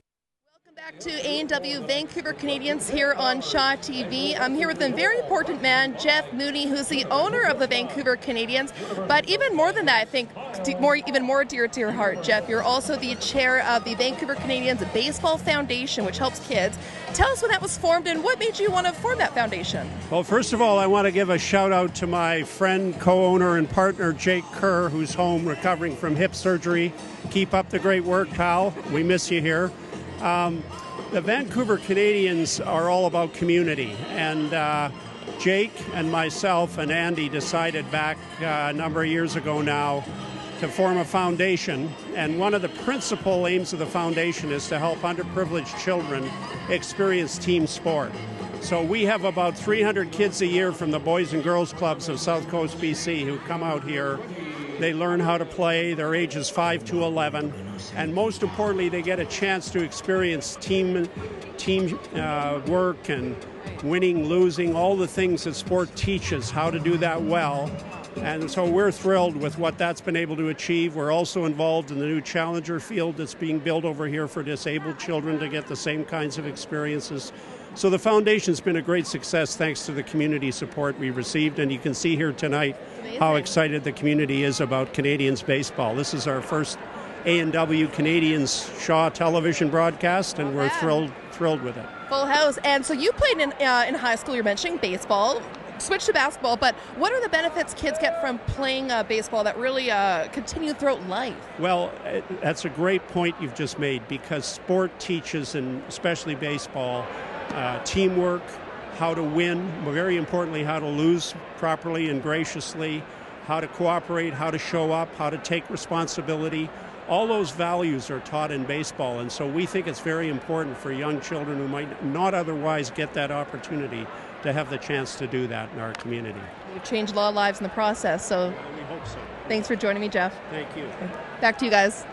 Well, there's Vanessa Ibarra down at field level, and I'll tell you what, the Vancouver Canadians are very fortunate to have not only local ownership, but two men like that. Jeff Mooney, one of the best in the business, and Jake Kerr, who is recovering from hip surgery back at home. I'll tell you what, those two guys saved baseball when it was destined to become a dog run here in this neighborhood. They saved the stadium, they kept the team here, and now look at a sold-out stadium of 6,400 and change. It really is a special place to come watch a game, and as someone that's traveled all over every minor league city, this just doesn't get any better than this. And their vision, they followed through, and we have a real special team here. Slow roller out to second base very quickly, a 4-3 put out, and finally, stubbornly, Javier Hernandez becomes the first out here in the bottom of the fourth inning. You know, it's interesting, when Jake and Jeff first purchased the team, they realized, well, we got a lot more work than maybe we thought. I think anybody, when they take on a new endeavor, has, visions of it being easy and certain delusions of grandeur when you think that it's just going to be turnkey. There's no such thing in pro sports. But they went out and they got a guy by the name of Andy Dunn. And what he's been able to do since his arrival in 2007 as well, part of the reason that right now the Canadians are one of the best teams in North America for drawing attendance-wise, and also the 2013 John H. Johnson President's Trophy Award recipients for the best overall team in all of minor league baseball. Amazing, and no doubt, and not only the fan experience here and the way this is run so professionally, it's first rate, but the players, their first year out of the draft to come up here, I'm telling you what, from here on in, they're going to feel like they're getting sent down, because this is the best right here in Vancouver. Well, Lance Jones doesn't want to get sent down. He wants to get on up. He's 0 for 1 tonight. Had a great at-bat in his first go-around here. As we still look at Taylor Wright, I thought maybe the night might be short for Taylor early on, as the Canadians really got on him early, but he's made the adjustments and is starting to make a game out of this. His team at one point was down by 3. Now they trail by just 1. So if he can throw a couple more zeros, you never know. Ball chopped out to the third baseman. This is going to be a real tough play. Long throw across the diamond. No way. There's no way you're going to get a guy with those kind of afterburners, as Jones got an infield single with 1 out. And it's funny, when you first looked at it when it came off the bat, you thought Nick Kaufman's going to have a, pretty tough play, but that became a near impossible play. That ball died on that turf. Yeah, he came in and tried to glove it and then make a little sidearm play. It was going to be a do or die. He was going to have to come in and bare hand and see if he had a shot at it. No chance once he puts the glove on it. And it's a base hit. An old-fashioned base hit. And boy, watch how fast he got out of the gates. Once he knew it was going to be bang, bang, you see him gritting his teeth just to make sure he got it. And with Orozco at the plate, Jones on base, there's a lot of speed here and now. Pitch outside, 1-0. Orozco looking down at John Tamargo Jr. for his marching orders. 4th year within the Toronto Blue Jays organization. Still young, man. He's got a whole life ahead of him. Pitch fouled off. Ooh, that one's going to sting. I'll tell you what, I don't know why anybody would want to be a catcher. I mean, it's one of the quickest ways to the majors, they say, but all the nicks and bumps, those foul balls that go off your hand and your knees and other places that we won't mention. Yeah. Tough assignment. Yeah, a little foul ball. You come up like maybe ready to throw to first, so exposed his hand. The ball ricocheted and got a finger.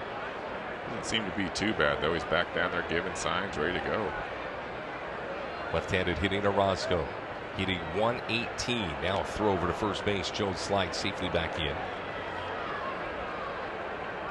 Orozco 1 for 2 with a stolen base in this game. But again, this is the MVP from last year's Bluefield Blue Jays team. Last year, he hit 300 right on the button. Pretty good season. Here comes the 1-1. A little bit low. There goes Jones. Forget about it. Jones, a nice head first slide into second base. Well, wearing Austin Davis's old number 9 from last year. He looked like he was going to do the head first slide from about halfway between first and second. Yeah. Look at him. Look at him. Here we go. As Don Taylor would once say, he finally gets to the base and it's all good. 2 balls and 1 strike. Boy, something to the right side of the infield. Maybe through the infield. The Canadians can grab a run here. Nice pitch.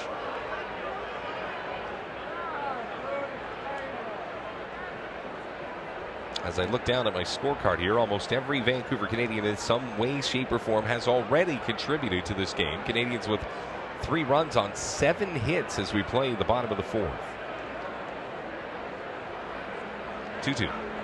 A ball that is hit but foul down the first base line. I tell you what, man, there is a magnet in that barbecue picnic in the park tonight. There's a whole bunch of foul balls and free souvenirs for all those fans down there that are eating all-you-can-eat buffet. Yeah, and all those umbrellas, I guess, protecting them, because there's some rockets headed over that direction tonight. You know what? The 3-foot hot dog here at the ballpark, we have one of our stat guys, KP Wee, who I said, you know what, if you can eat this by the 6th inning, I'll give you $50. He took on the challenge and got about a third of the way through it and said, I'm ready to tap out, man. He went a foot? He went foot. That's a lot. That's a lot. 3 feet. Lance Jones out at second base.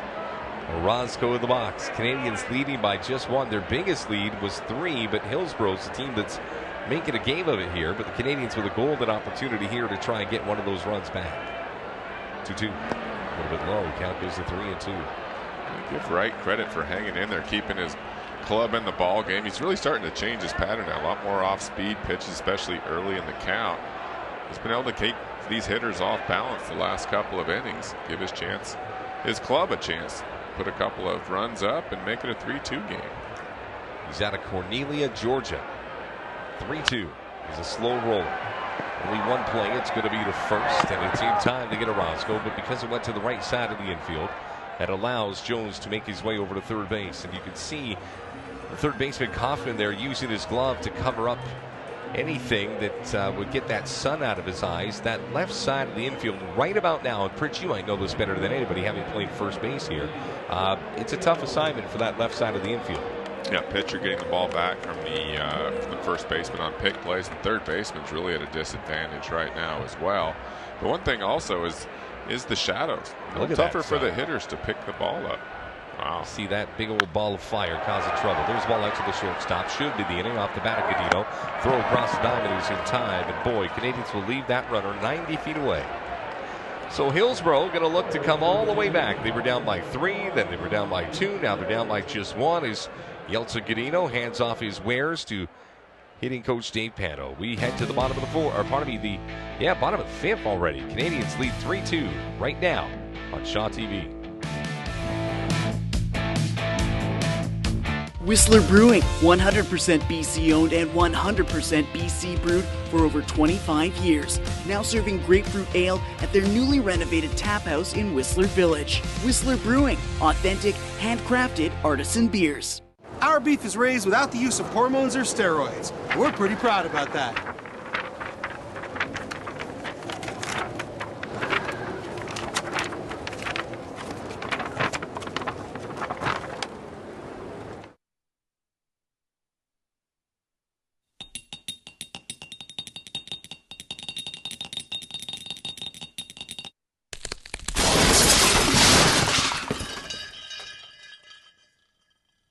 Bring your family and have a blast at the Vancouver Canadians Fireworks Extravaganza, 7:05 Friday, July 1st, presented by Scotiabank. Family fun all summer long. For tickets, call 872-5232 or online at canadiansbaseball.com.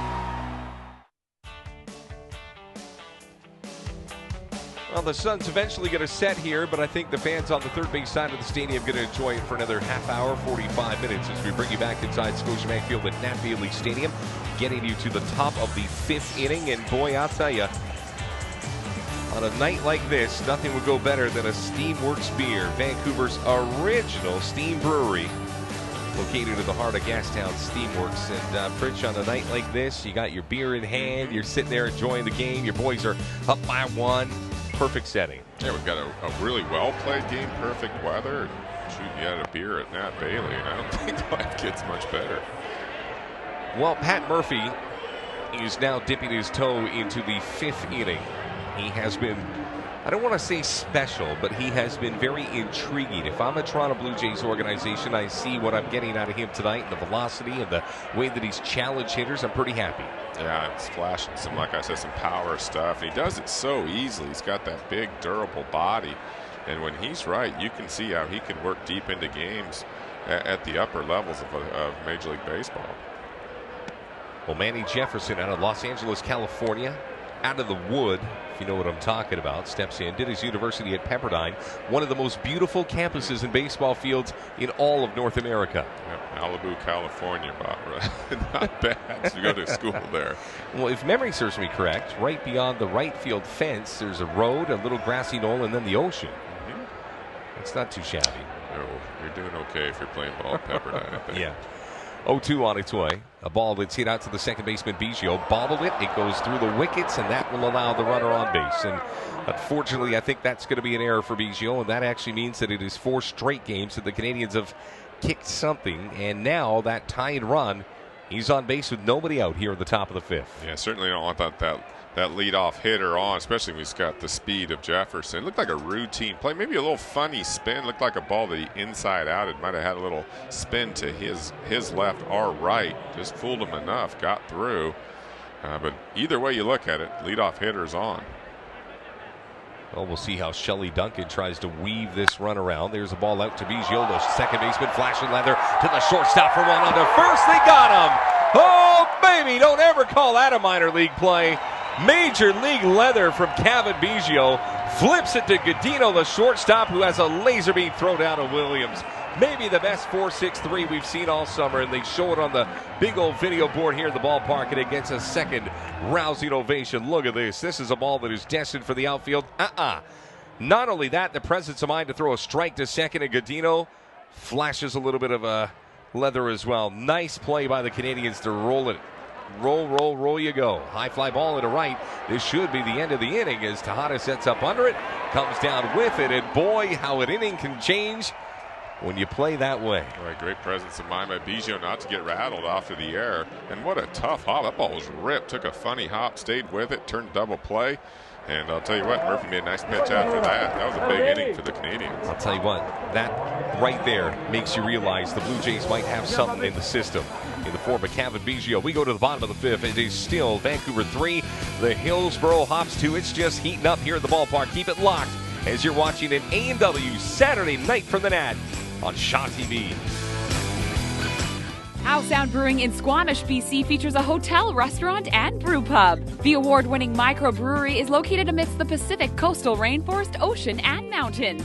How Sound Brewing in Sea to Sky Country, just a 45-minute drive north of Vancouver.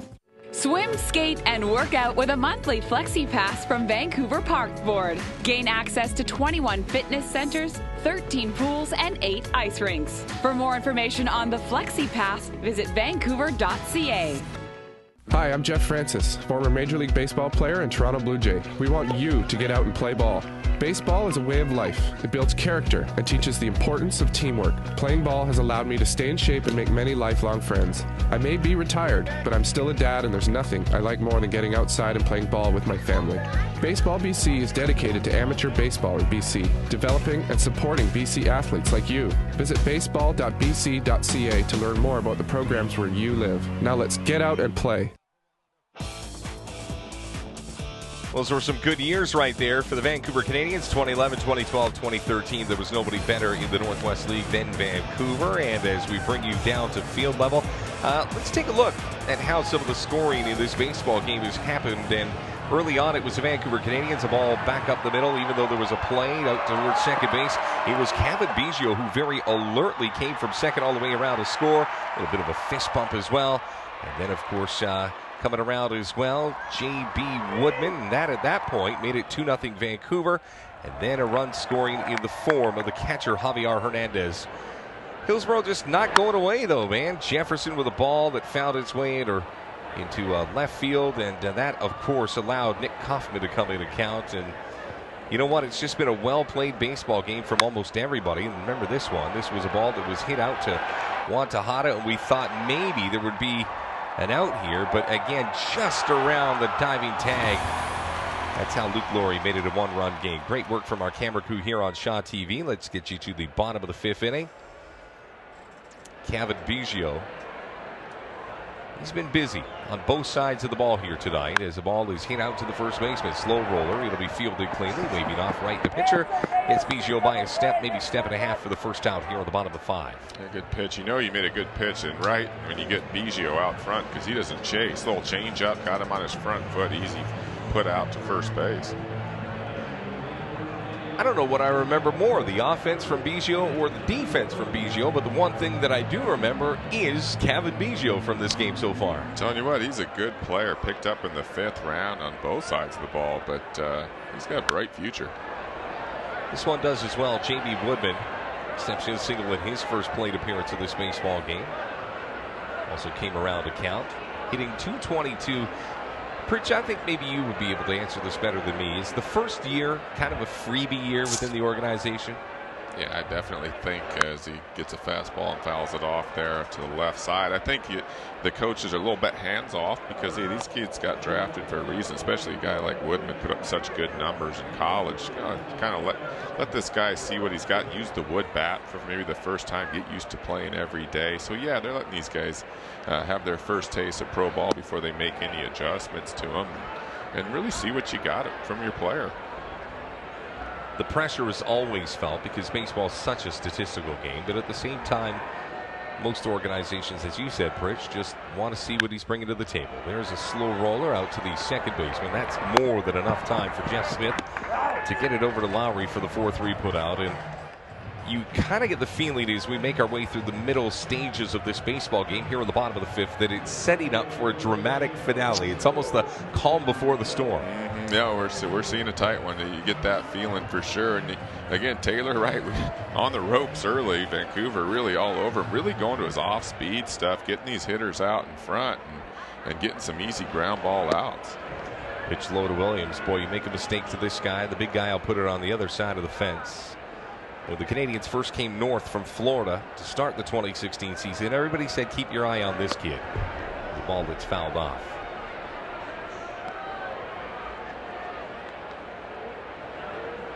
Bullpens will obviously have a say in this. The first one to get going. Hillsborough's down the first base line as the right-hander begins to get limber and loose. There's a ball hit to the shallow center. Will it drop? You bet it will. Good old-fashioned base hit for Williams. That's his second hit of the game. He's now 2 for 3, and that average starting to creep up towards 300. So with him taking his batting gloves off over at first base, Juan Tejada steps up, and Tejada's, kind of 6 of one, half a dozen of the others. When he's good, he's real good, and when he's bad, close your eyes and bat down the hatches. But tonight, I found Tejada to be the better of the two. Oh, he's done a nice job out in right field as well. And hey, I'll tell you what, at this level, I mean, you're going to find that inconsistencies. These guys look for that ability to kind of be able to know where their barrel is and have a more consistent approach. And, hey, that'll all come, but he certainly has the pieces that you're looking for. And Blue Jays obviously got a good one. Here's the pitching coach, Mike Parrott, coming out, maybe challenging his pitcher here. Looked like it was a little aggressive. There's that bullpen arm starting to get loose down the line. It is Riley Smith getting limber. That's a kid that throws hard. The big Texan out of high school was selected in the 24th round. It comes out of LSU. Oh boy, good it's program. A pretty good program. Yeah, you got that right. So here's Juan Tejada, the Dominican sensation. Born in 1994, a year after the Blue Jays won their second World Series. And Pritch, that didn't put a gray hair in your head. I don't know what will. Ball into right. Look at that. He fisted it through for his second base hit of the day.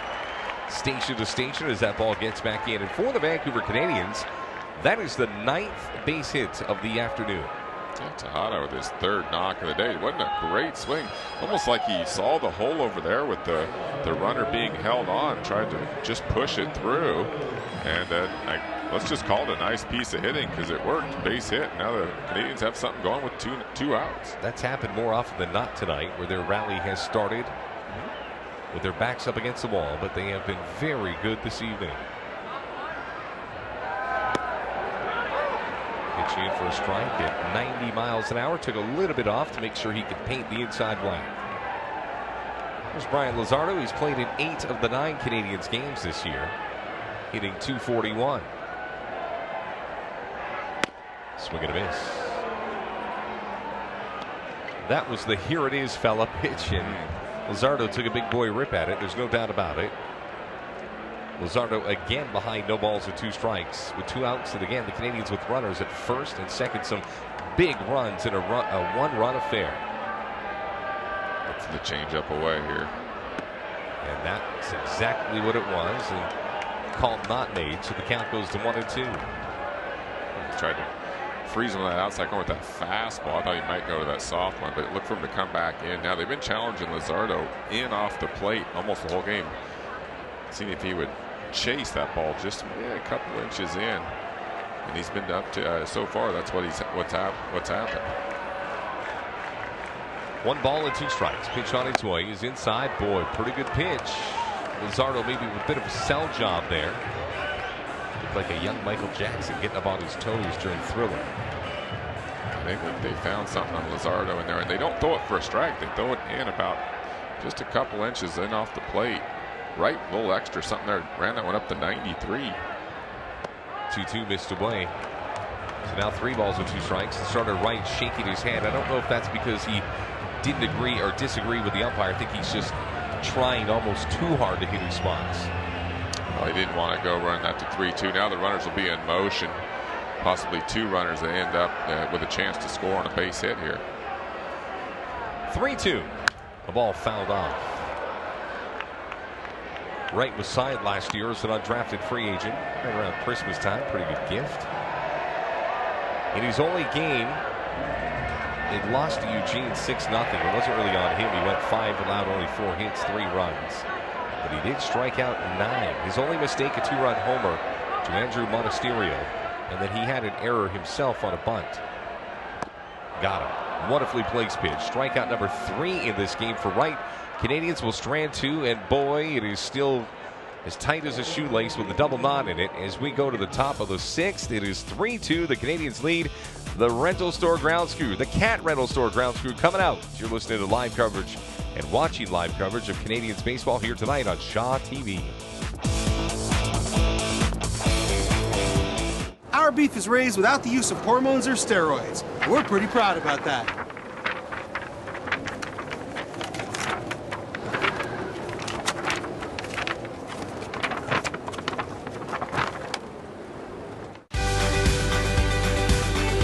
Bomber Brewing was founded on sports, friends, and beer. Locally owned and made in Vancouver. Now serving Parklife, a seasonal American blonde ale infused with passion fruit.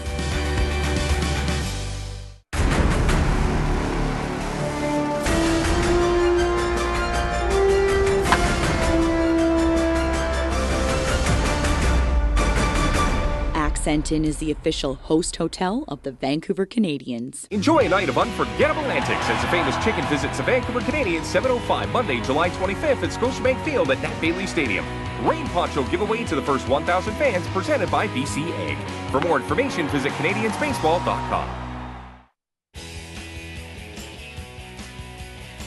Well, there they are. They're world famous at this point. The Cat Rental Store grounds crew getting ready to spruce it up for the crowd. And I'll tell you what, all 6,413 loving life right now. 6th inning brought to you by Accent Inns. BC-owned Accent Inns. Free in-room Wi-Fi, parking, local calls, and of course pet-friendly. 5 locations to choose from. You can get your reservations right now at accentins.com. Nice round of applause for those 5. Not only do they dance, but they also make sure that these field, the grass, the dirt, and everything is in pristine shape. Look at that. Every little bump, every little anything that could prevent that play from being made is washed away right there. And pick it up, make their way off. There's Lale and Calvin and a whole bunch of them. But the man of the hour right now into his 6th inning to work is Pat Murphy. Murphy's number is pretty good so far in this baseball game. The strikeout total's looking good, but he has limited a very potent offense to just 4 hits in this game. Part of the reason the Canadians are still clinging to that 3-2 lead. Yeah, he's been good. I mean, 3 of the first 5 innings have pretty much been no touch, where he's just hit his spots and overpowered the Hops hitter. He's had a couple of innings where he's having trouble hitting his spots and they're able to get to him, but overall very solid outing so far. I drive into center field, ranging over with plenty of time to make the catch is J.B. Woodman. First time we've heard from him in this game of a fly ball variety on a 93-mile-an-hour fastball and 1 out. And, you know, no bullpen activity right now. Well, actually, no. Correction. They just started getting loose in the Canadians' bullpen just beyond the left field fence. As you can see, a pitcher getting limber loose. That's Evan Smith, the left-hander, getting ready to go out of Alabama. And if you look a little bit to the right of Evan Smith throwing, the Vancouver Canadians have a garden growing back there. Corn and radishes and green beans and all kinds of stuff. When they put it in, I wasn't really sure what they were doing, but... Is that for the bullpen guys? I don't know, no? man. There's a salad brewing back there somehow. Nice. But they also got the bullpen car that drives the pitchers to the mound. Big looping curveball in for a strike. No balls in 2. To Luis Vera, the 3-hitter who started the night, hitting .444. He's 0 for 2 efforts. Got him down to a paltry .400 for the season. Here comes the 0-2. Curveball got him. Boy, wicked sequence of pitches. Strikeout number 5 of the baseball game, and Murphy just keeps on chugging along, man, like a hybrid car. You keep thinking you're going to be out of gas, but it just keeps on going. Yeah, well, he didn't use the breaking ball much early. Now he's working later into his start, starting to mix in a few more off-speed pitches. That was a beauty. Started out about the armpit height, broke right down into the strike zone, and froze the hitter. Pitch in, count goes to 0-1. You can tell he's feeling it as you listen tonight online at CanadiansBaseball.com, and of course watch on Shaw TV. Pitch misses a little bit low, and the count now balances at 1-1.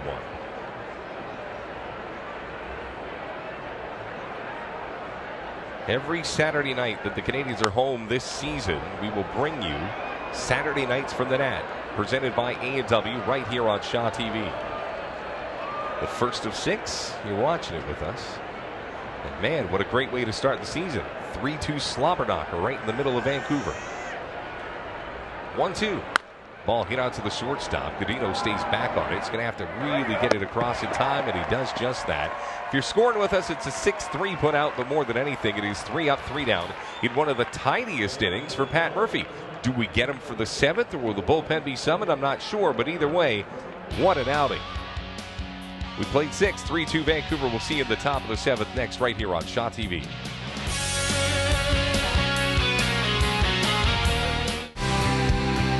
I'm Julia Hanlon, brewmaster here at Steamworks Brewing Company. Every week, a new batch of our local craft beer is brewed with the power of steam. Steamworks is proud to sponsor the Vancouver Canadians. Cheers. Our beef is raised without the use of hormones or steroids. We're pretty proud about that.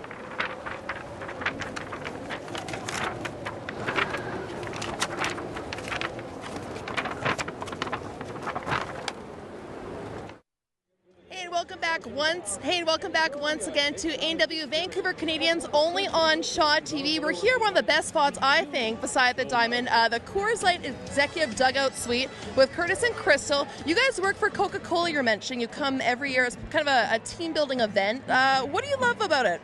It's a great experience here. Always nice weather coming out here. Have a couple drinks, some food. Just a great time with everyone. Can't go wrong, right? Yeah. Yeah. And what about yourself, Crystal? Your favorite part? You've been about 2 times, you said. Yeah, 2 times we come with Coca-Cola, and it's great to kind of interact with the fans and see a great game. And what were you surprised about? You said you came when you were a kid. How has it changed, though, Curtis? You know, that was probably 20 years ago or so. Yeah. What are your thoughts now? How has it improved? It's a lot bigger now. You can drink now because I'm over 19, obviously. You got fireworks going on every other weekend, so it's great times. Yeah, the fireworks is the best part. You stay till the end. You can't miss that show. And what about you, Crystal? You're joking. Maybe you don't love baseball, but you come just for the fun, right? What were you surprised about for your first game that kind of blew your mind?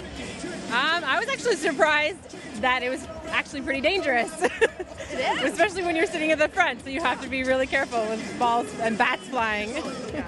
I would say the beer helps numb the fear, but I know that's Coke in there, right? So. Oh, yeah. All right, well, thank you so much for joining me, guys. Thank you. Okay, back to you. Vanessa Ibarra, and that is one of the coolest places to watch. Look at that. Those guys are having a great old time, and they're right on top of the visiting team dugout. I mean, like, right. They could almost have a guy pinch hit if they wanted to.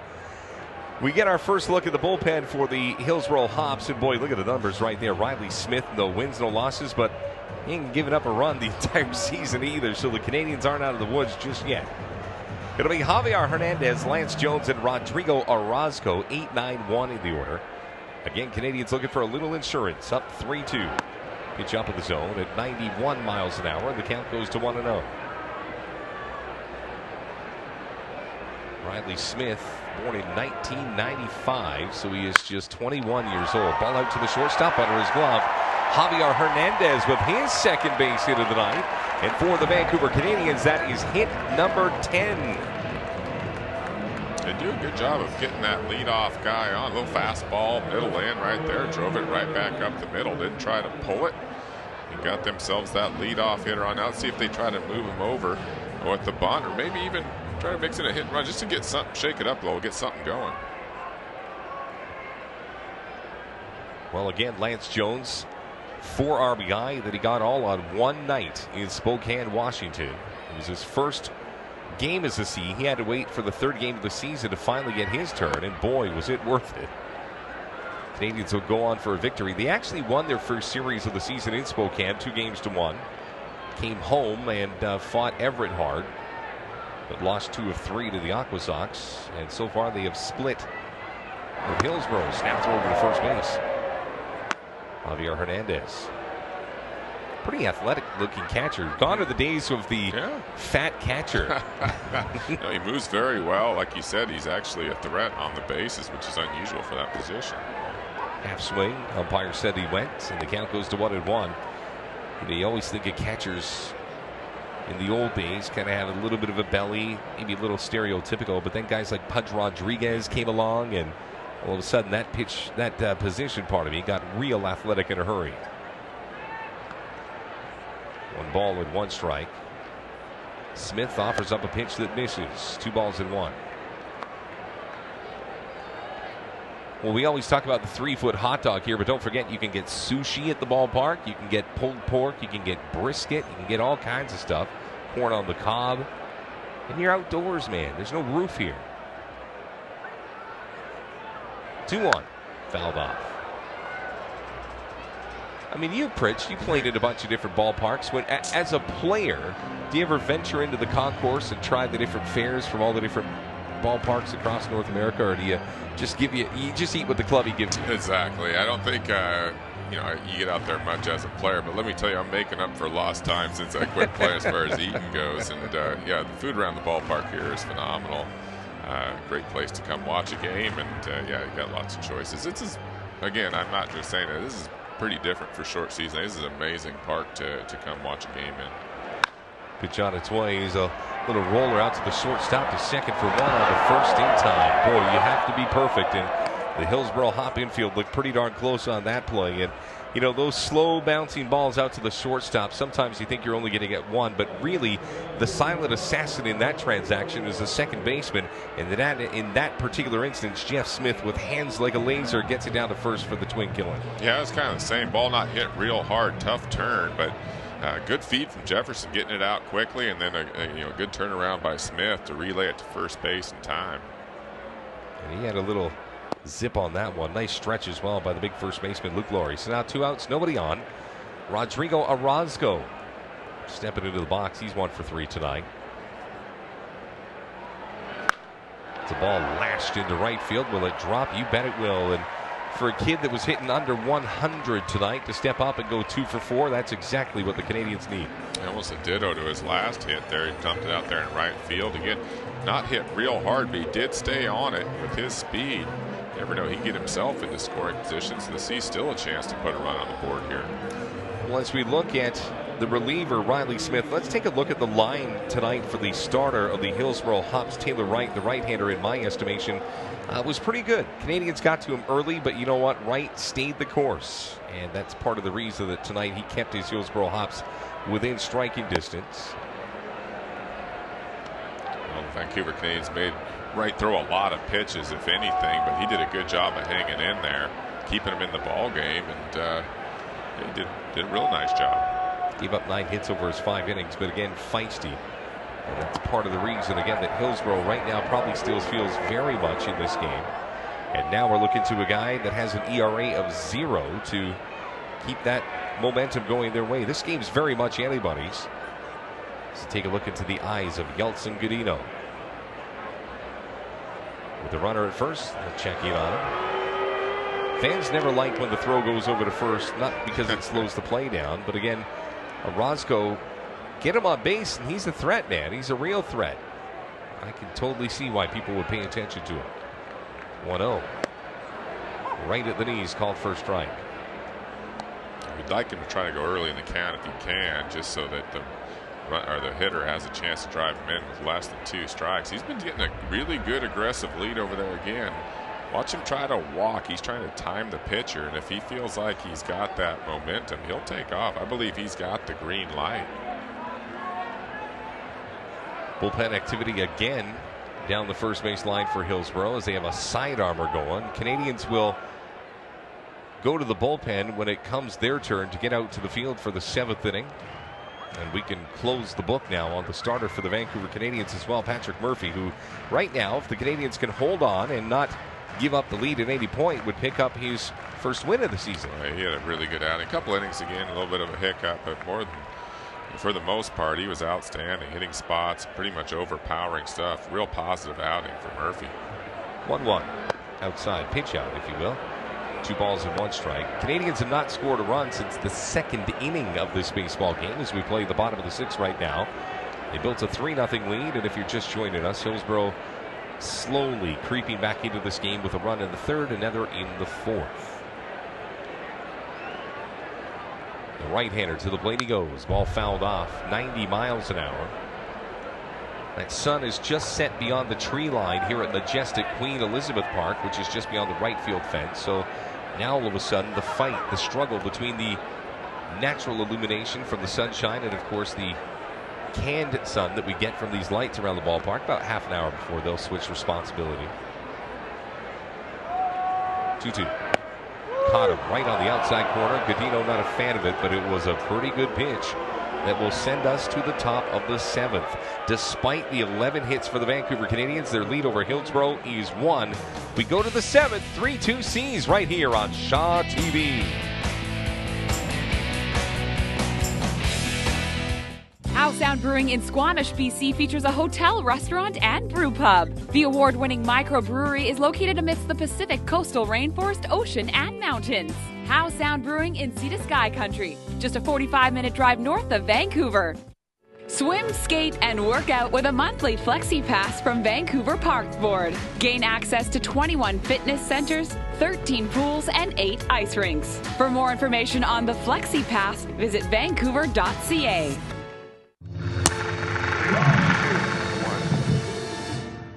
Okay, there are mammals from all over the globe in Zootopia.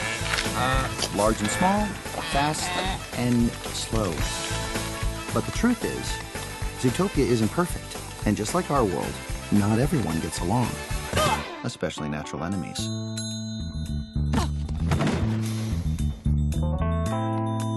Which can create some issues. Oh, the chicken dance, that is an absolute staple when you come to Scotiabank Field at Nat Bailey Stadium. Nobody does it better than Canadians owner Jeff Mooney. Look at them go, man. Little twist, couple of claps, and the 7th inning, of course, brought to you by New Amsterdam Vodka. 5 times distilled, then filtered 3 more times. It's pretty clear. Proud supporters of the Vancouver Canadians. New Amsterdam Vodka. It's your town. There's Bob Brown Bear hanging out down by that Coors Light executive dugout suite. Man, he makes about 200 appearances around the lower mainland every year. Busy guy. No wonder he's walking so gingerly, but still has time for a couple of high fives and just meeting friends and making friends everywhere. There's Evan Smith, the left-hander. No wins, no losses, an ERA, very respectable 2.86. His 4th appearance, he's been one of those spot relievers for the Vancouver Canadians, 2nd-year Canadian as well. And he gets the top of the 7th, so again, we can close the book on the Canadian starter tonight, Patrick Murphy. Evan Smith, big tall kid, too, 6'4", in Stephen McQuail's old number 27 jersey. And look at the beef that's coming into the box right now to get this going. Justin Chinkbu, the DH. I'll tell you what, man, he gets a hold of one. He's going to break a tree branch over there in Queen Elizabeth Park. Big kid. Yeah, big strength, big bat speed. He took an impressive batting practice today, but so far been held in check tonight. He just looks like he wants to beat that baseball to a pulp. First pitch from Smith is up. Count goes to 1-0. 89-mile-an-hour fastball. Smith looking in. Low and away. 2 balls and no strikes. And, you know, sometimes when you as a starting 9 have trouble against a starter, you can bring in anybody behind him, and you prefer to, you know, take your cuts. Yeah, no doubt, except for the lefty here. This is a tough assignment. The way Smith steps across his body for a left-hander's got to be a tough read. Swing and a miss. That one got up to 92 miles an hour. Canadians all of a sudden look up at the scoreboard and realize that they are 9 outs away from a victory. Seems like a mile away, but at the same time, they played good enough to perhaps get their 5th win of the season. Fastball in for a strike. To 2-2 we go. We'll check in shortly on the out-of-town scoreboard, see how the rest of the Northwest are faring tonight, and let's just see if you're a fan of the Canadians. Everybody in that division's winning. Everybody in the north. Got to keep pace.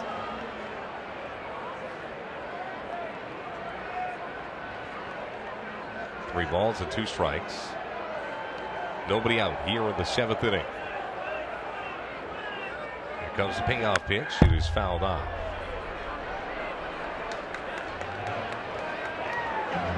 Sitting back behind home plate, if you see a couple of Canadians players a little bit nervous, the director of player personnel is here. Doug Davis is here. Gail Kim, who of course was one of the big fish brought in by Mark Shapiro. And Charlie Wilson is also here. So all of the brass on a 3-2 pitch that misses, and it's a walk to get things brewing for Hillsborough here in the 7th. Boy, tough pitch. Looked like it might have caught some of the corner there. Fastball away, but doesn't get the call, and the leadoff hitter's on. Well, Smith last year for the Vancouver Canadians did struggle a little bit. It was a struggle to get into games, and then when he was in games, it was a struggle to really find his rhythm because he was so sporadically used. Pitch misses away, and the count goes to 1-0. The bullpen will make you, or it will break you. And the Canadians have an arm that's starting to get loose in the blink of an eye here. Here is that out-of-town scoreboard. Tri-City, Everett, and Spokane are all in the North Division, and all are currently leading. There's a ball hammered to the left, but luckily right at the Canadians' left fielder, Rodrigo Orozco. And boy, disaster averted. Orozco holding up the single digit to say that's the first out, and that's a tough one. Sometimes you just got to get lucky. Smith having trouble finding that strike zone. Hadn't it come in, Almeida was sitting on it, gave it a ride, but right at the left fielder, Orozco. So Nick Kaufman steps in. He's 1 for 2. His double back in the 3rd inning was tattooed. He'd later come around to score. That was the lone run that they got in the 3rd. And he flew out to right field in the 4th. Curveball, that's in for a strike at 83 miles an hour. Outfield is playing straight up for the Vancouver Canadians. Infield at double play depth. You'd love to see them get a ground ball, spin a pair. Ball in the dirt. Nice block by Hernandez, who lost it just a little bit, then throws a strike down to second, and they got the runner after all of that. Chingmu got a little bit of confidence, but like I said, not the fastest kid in the kitchen. And still, with enough time, was Javier Hernandez. And boy, only a handful of catchers can make that throw after losing the ball in the feet. Yeah, good presence of mind not to panic. Threw a strike, did bounce it. Nice job by Godinho to stay with that. Make the catch and tag all in one motion. Beautiful play to get that second out. It's like watching a fullback rumble through the line of scrimmage. The ball fisted right back to Smith. It goes off the top of his glove, out to the third baseman, and no play. And boy, that's just one of those ones that have so much English on it that they leave the EU. Great pitch by Smith. Jammed the batter, but not even enough to get it to the dirt. But perfect placement. Gets himself a knock. I think if Evan Smith was 6'6", we'd be going to the bottom of the 7th. But at 6'4" off the top of the glove, and we live to see another batter here. And here comes John Tamargo Jr. Usually if the pitching coach comes out, it is to have a conversation. If the manager comes out, it's to get the hook, and that's what's going to happen. So Evan Smith, a very limited outing, but he does manage to produce 2 outs. That runner's still over there at first base, and for Smith, he's got to feel a little bit snake bitten just based on the fact that he's been all right. Oh, look at this. This is one of the coolest parts of being at a Canadians game. Talk about a little bit of luxury right there. The Vancouver Canadians relievers get driven in on that Abbey Sports Shot bullpen cart. So in comes big Jackson McClellan to try and throw a 0 up on the board. And you know what? If you're a smaller player, you get the jersey 1, 2, 3, 4, 5. Mid-range guys are somewhere in the teens, or dare we say 22, 23. But there's always one guy that wears the 40.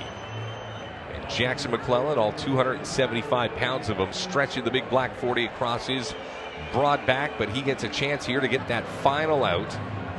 Now, an opportunity for the Vancouver Canadians to get this one to the 7th inning stretch. Numbers are awesome for McClellan. In 3 games, he has not allowed a run. He has struck out 4 of the 6 batters that he has faced. And McClellan right now coming in at a key moment in this game. There's the numbers right there. Hasn't walked a soul, hasn't given up a run, just 1 hit. So McClellan, who started 2015 with the Canadians before getting sent down to Bluefield, he's back and looking every bit the part of a guy that can stop the bleeding and get this game closer to its conclusion. Yeah, nice job by Smith. I think he was in there to get those left-handers, faced 2 of them. Made some pretty good pitches. Got a couple of outs. And now hands it off to McClellan. A little short armor. Really brings it.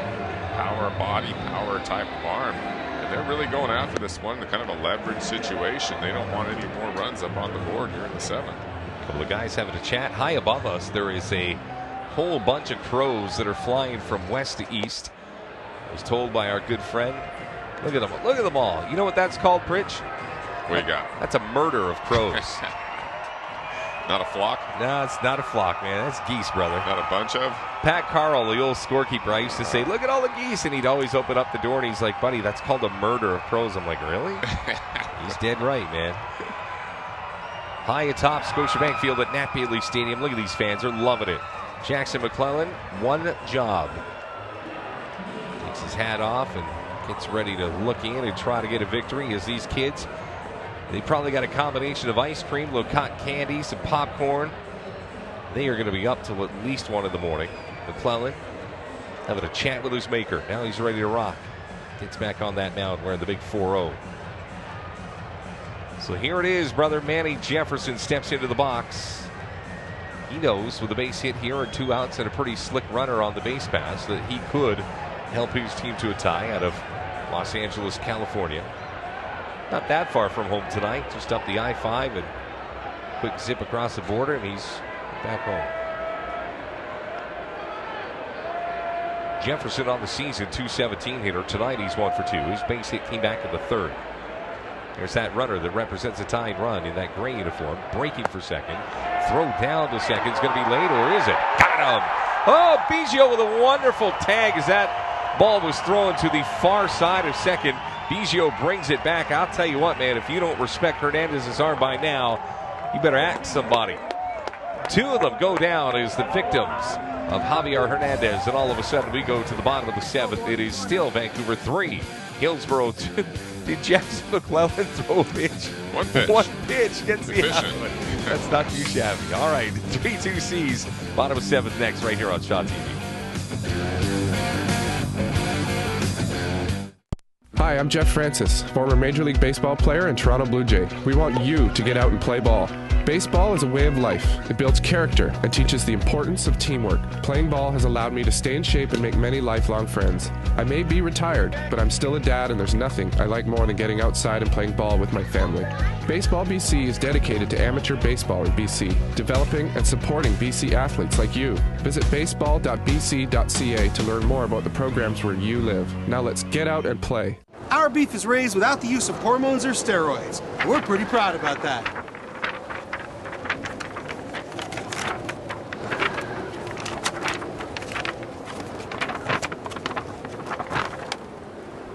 Join us for the Vancouver Canadians Dog Day of Summer, Monday, July 11th at Scotiabank Field at Nat Bailey Stadium. Dogs get in free. Presented by Petcurian Premium Pet Food. For tickets, call 872-5232 or online at CanadiansBaseball.com. Perfect night for a baseball game as we bring you back inside Scotiabank Field at Nat Bailey Stadium on Shaw Television. Thrilled to be back partnering with Shaw TV. And I'll tell you what, we go back to that last throw. Look at where Hernandez is. Gets that ball and throws from his knees. Now that ball goes to the far side of the bag, but Biggio, like a whip, and they're able to get a pretty fast runner in Nick Kaufman to end the inning. Boy, you got to be picture perfect, and they were in that moment. Yeah, great jump actually by Kaufman. It was a kind of a rolling start. No chance for the catcher to come up to his feet. One of the few times actually had to throw from his knees, able to pull it off. Beautiful play by the Canadians. Well, now we get to look at Kirby Bello, who becomes the 3rd pitcher of the night for Hillsboro. Look at that beard he's got working in the old gray number 36. Canadians are now 6 outs away from a victory tonight. I'm sure that the closer, Jackson Laurie, should we go through 8, will be out for the night. The former Arkansas Razorback. And he's a good one. He's small. He kind of reminds me of Drew Permison to go back a couple of years. The Perminator was so good. As the ball that is hit just foul down the 3rd base line. And I got to say, a lot of the pitchers that we'll see tonight and in this series and over the course of the summer here on Shaw TV throw usually from the top and work their way down. 12-6 pitchers. The quirky deliveries that every once in a while you come across are what make the game entertaining.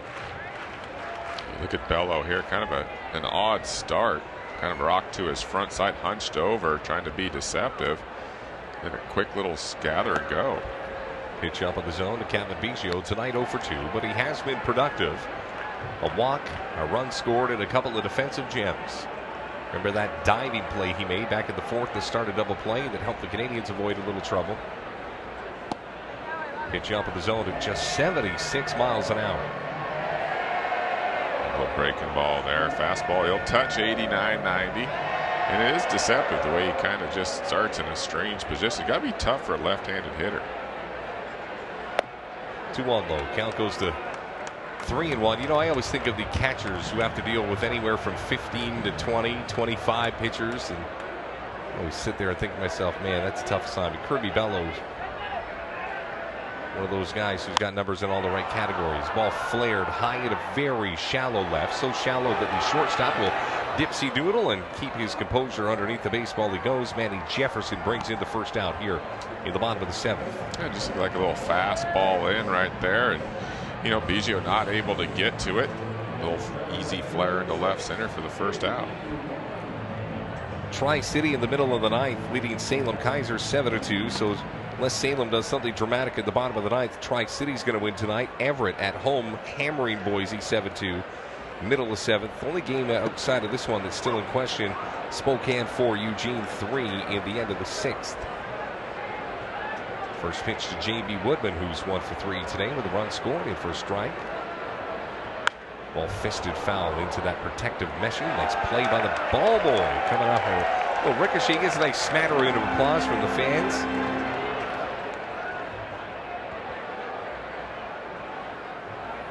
Woodman in Max Pentecost's old number 6 jersey. Awaits the offering from Bello. Curveball misses. Well, don't forget, you can always go to CanadiansBaseball.com to find out when we will be broadcasting our next game right here on Shaw TV every Saturday this summer. You can join us for A&W Saturday nights at the Nat. Flare job out towards section 10. That's a souvenir for one of the bleacher bums out there.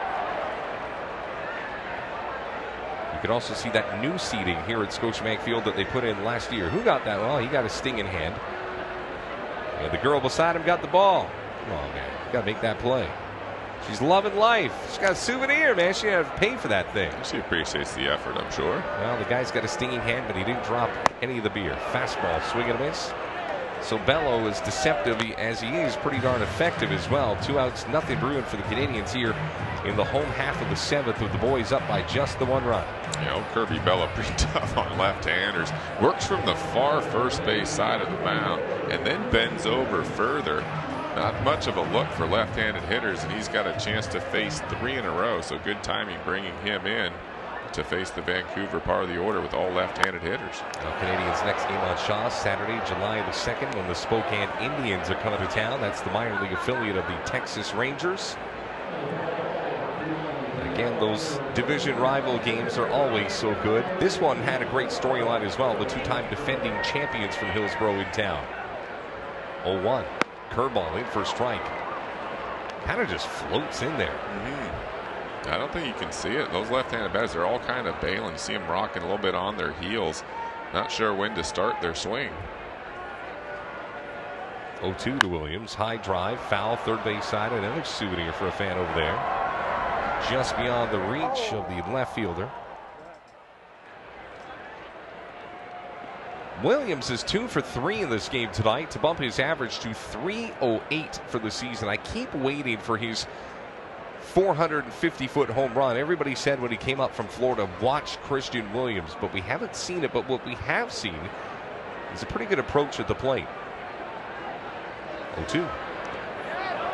Swing and a miss, but the ball pops away from Almeida. The catcher who picks it up, throws down, and the inning is over. Boy, strikeout to plenty. 2 of the 3 batters that Bello faced. He retired via the strikeout, and we have played 7.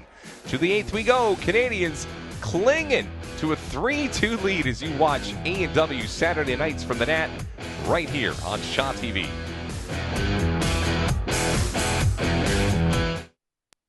Whistler Brewing, 100% BC owned and 100% BC brewed for over 25 years. Now serving grapefruit ale at their newly renovated tap house in Whistler Village. Whistler Brewing, authentic, handcrafted artisan beers.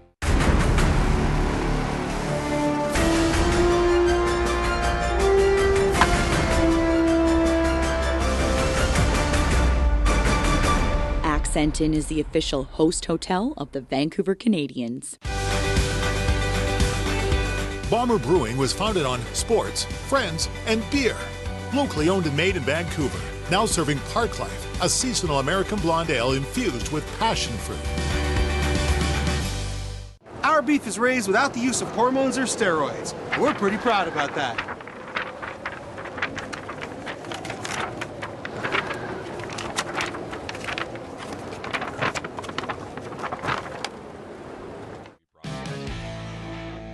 Well, back here at the ballpark, there's those kids, man. They're still eating the sugar. 3-2 Vancouver. We checked in on those kids a couple of minutes ago. They were jumping up and down. Those donuts. That's right. Oof, boy. Yeah, the 8th inning is brought to you by How Sound Brewing. And I'll tell you what, man, if you're drinking How Sound, welcome to Sea to Sky Country. You know what? I'm okay with that. It's the weekend, man. You're allowed to eat a little bit of sugar.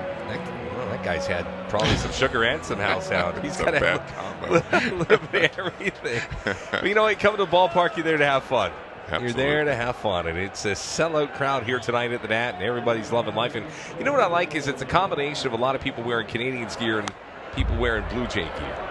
So you're either the blue of the Canadians or the red, or pardon me, the blue of the Blue Jays, the red of the Canadians. But anyway, you're cheering for baseball north of the 49th parallel. It suits me fine. Jackson McClelland out for his first full inning to work, we hope. If you can get through McClelland, you get to the closer. And that's no easy ball to wax. The ball in 1 strike. How about that pitch on the outside? That's a tough one to get. McClelland last year just didn't have it for the Canadians, self-admittedly. He worked like a dog in the offseason to get back to Vancouver and right that wrong. Slider in the dirt. We talk about the Vancouver Canadians on Shaw TV. A great partnership between the Canadians and Shaw. A lot of familiar faces as well. We got the veteran crew working as the 2-2 pitch misses and the count goes full to 3-2.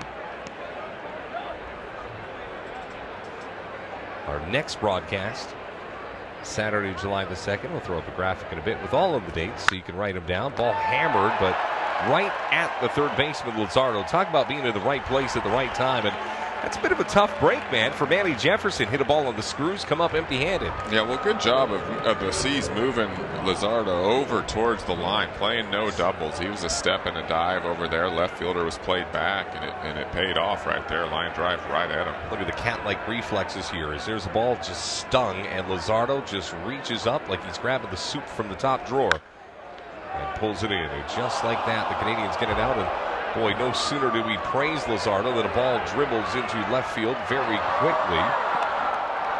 The plot thickens as now all of a sudden you got a runner out at second base. And I'll tell you what, Jeff Smith tucked away in the 9 spot for the Hillsboro Hops. Gets one past Luzardo, so we giveth and now we have to taketh away as Luzardo gets foiled on this one. Well, Luzardo again started out even closer to the line that time, again in that no double situation here late in the ball game, and was in perfect position to make the play, but just kind of, I don't know, couldn't decide whether to do a backhand or maybe get in front of the ball, got caught in between and just missed it completely. I don't think he got any leather on the ball at all. So Max Brown steps in. He is 1 for 3 tonight. Just takes a big old deep breath and says, all right, despite that base hit here, you got to remember, Canadians are still only up by 1, so that guy out at second base with 1 represents the tying run of this game. The ball that was fouled off, and this is where the Canadians really have to dig deep. They are 5 outs away from a victory. They had a 3-0 lead in this game after 2, but the offense has gone dry, and Hillsboro has not scored since the 4th. It's been 3 full innings since anybody has put a cleat on home plate. But Hillsboro's looking to even Steven this game right here. And there's a ball that's not going to help the Canadians as it goes right behind the hitter all the way to the backstop. Now the tying run, he's 90 feet away. Not sure what he was trying to throw there. It looked like a breaking ball that slipped out of his hand. Right from the beginning, deliberately the plant foot a little bit wobbly and just lost it. Putting that runner at third base, and now the infield's going to come in, try to cut that run off. That ball can get up on you in a hurry. There's no doubt about that. So the Canadians right now, for the first time since probably the fourth, are really feeling the pinch of the Hops offense. Swing and a miss. Count goes to 1-2. Beautiful slidey right there. Big pitch to make it 1-2. Now all the pressure's on the catcher, Hernandez. You want to throw that breaking ball in the dirt. Got to have confidence that your catcher's going to block that ball, keep the runner from third base from coming in to score.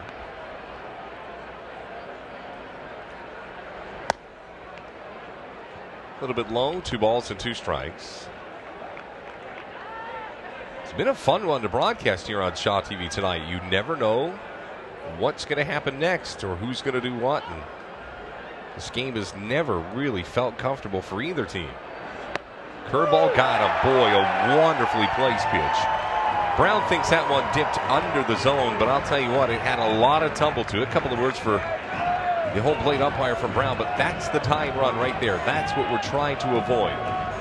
And McClellan really now with 2 outs has to lock in on a pretty tough hitter in the form of Marcus Williams.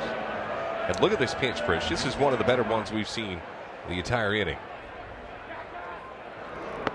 Right there. Beautiful. It wasn't too low. I don't know. A pretty doggone good pitch. And with 2 strikes, that runner at third base, Brown's got to be swinging, protect the plate, trying to get that runner in. So, hey, nice pitch by McClellan. He'll take it. Now the C's move their defense back into normal depth. Catches the outside corner on a fastball at 92 miles an hour. Count goes to 0-1. Now, one thing with that big tumbling curveball, Hernandez cannot let one get past him because there's a lot of speed at third. And with that being the tying run, you know they're going to pounce like a cat. 0-1. Ball chopped out to the shortstop. Got to make this play. Throw across the diamond from Godino is in time, and that's the inning. The Vancouver Canadians find their way to the bottom of the 8th, still leading by a score of 3-2. So all of a sudden, Prince boys are 3 outs away. See if we can get them some insurance in the bottom half. As you're listening to live coverage and watching coverage of the Vancouver Canadians today, our A&W Saturday nights at the Nat, right here on Shaw TV.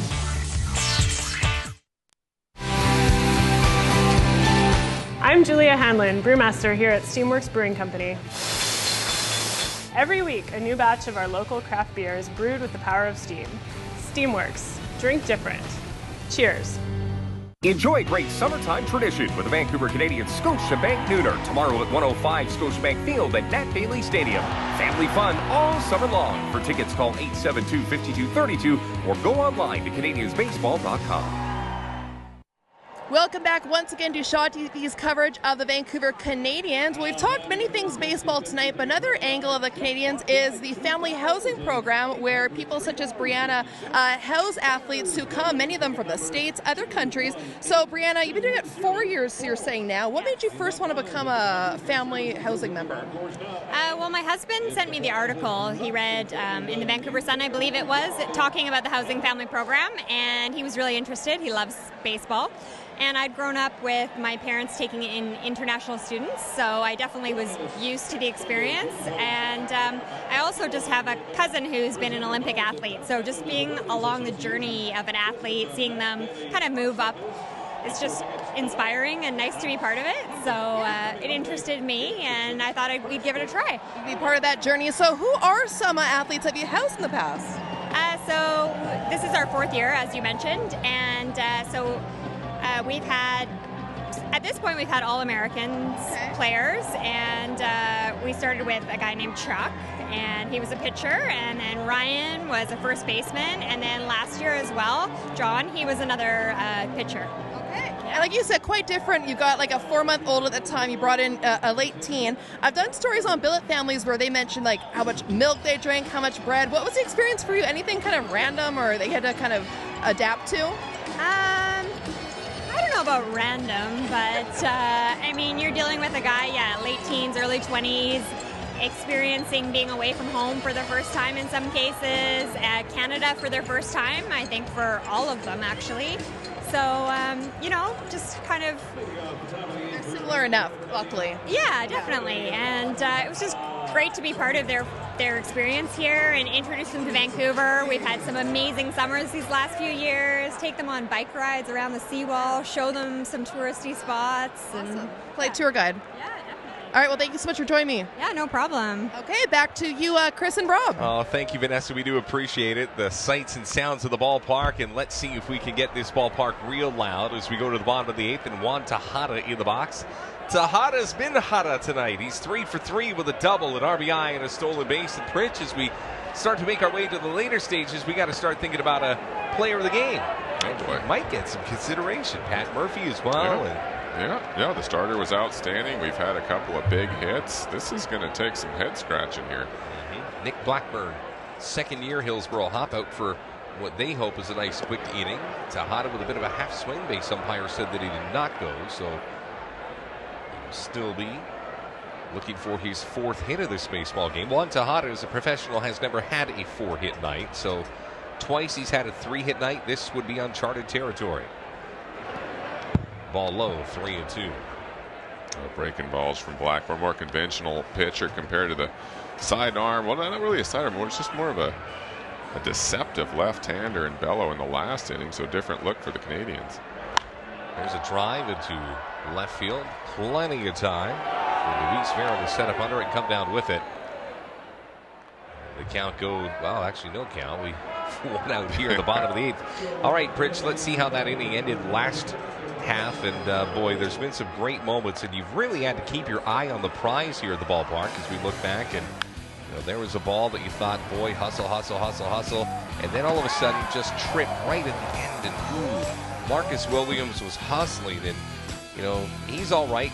Trader came out to help him along, but we went to break right at the end of that inning and felt kind of bad that maybe we didn't acknowledge him more, but it was just one of those things that we hoped he was going to be all right, and we found out he is. Yeah, we don't want any of these kids to get hurt. They're all got the same dream in mind. It looked like maybe his wrist might have got banged up, but he's still in the ball game, so we're all good. So Brian Luzardo, as we're recapping what's going on, finds his way with a base hit. That's the 12th hit of the night for the Vancouver Canadians. They've out-hit Hillsborough 12-5. Got to remember, Pritch, about this time yesterday, it was a 12-2 Hillsborough final. So what an adjustment by the Canadians. Javier Hernandez in the box. Pitch gets away, or does it? Can't be located, but yet Luzardo did not advance out to second. That might be the right play because Almeida's got a very strong arm as well, and it didn't get too far away from the catcher. Yeah, I didn't know where it was at first, but you really can't advance on that play. Good job of the batter letting the runner know not to go. Just gave him the hands up. Stay put. Throw over to first, Brian Luzardo. One of 11 players that last year played for Bluefield of the Appalachian League and now find their way promotion up to Vancouver. I'm probably pretty happy about that. Pitch misses, 2 balls and no strikes. Just the second outing of the year for Nick Blackburn.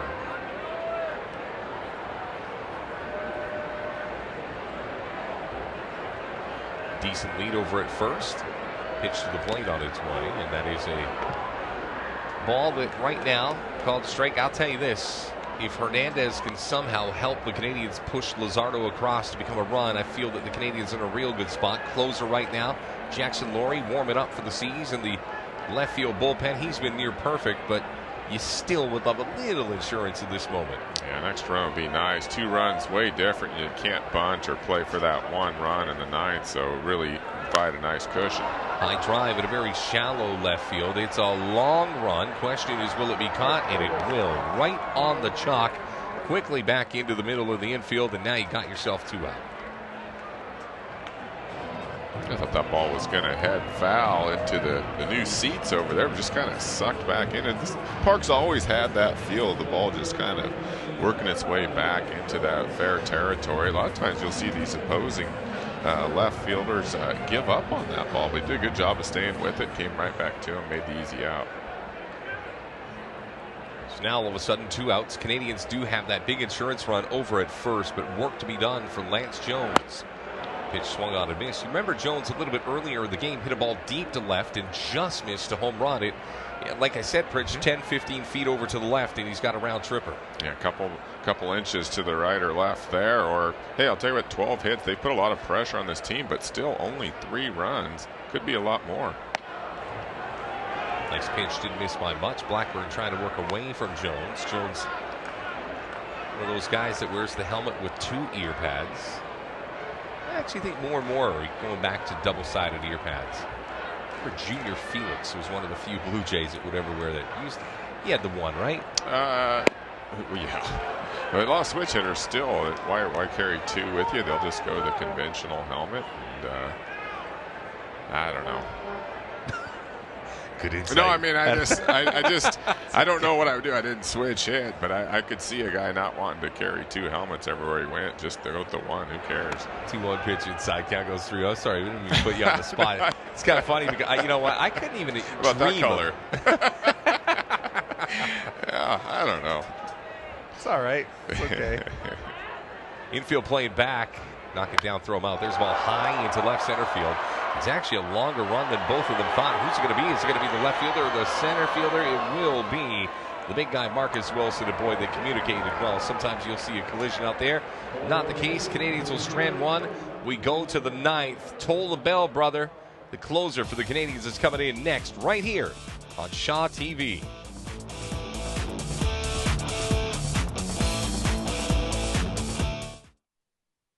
Hi, I'm Jeff Francis, former Major League Baseball player and Toronto Blue Jay. We want you to get out and play ball. Baseball is a way of life. It builds character and teaches the importance of teamwork. Playing ball has allowed me to stay in shape and make many lifelong friends. I may be retired, but I'm still a dad and there's nothing I like more than getting outside and playing ball with my family. Baseball BC is dedicated to amateur baseball in BC, developing and supporting BC athletes like you. Visit baseball.bc.ca to learn more about the programs where you live. Now let's get out and play.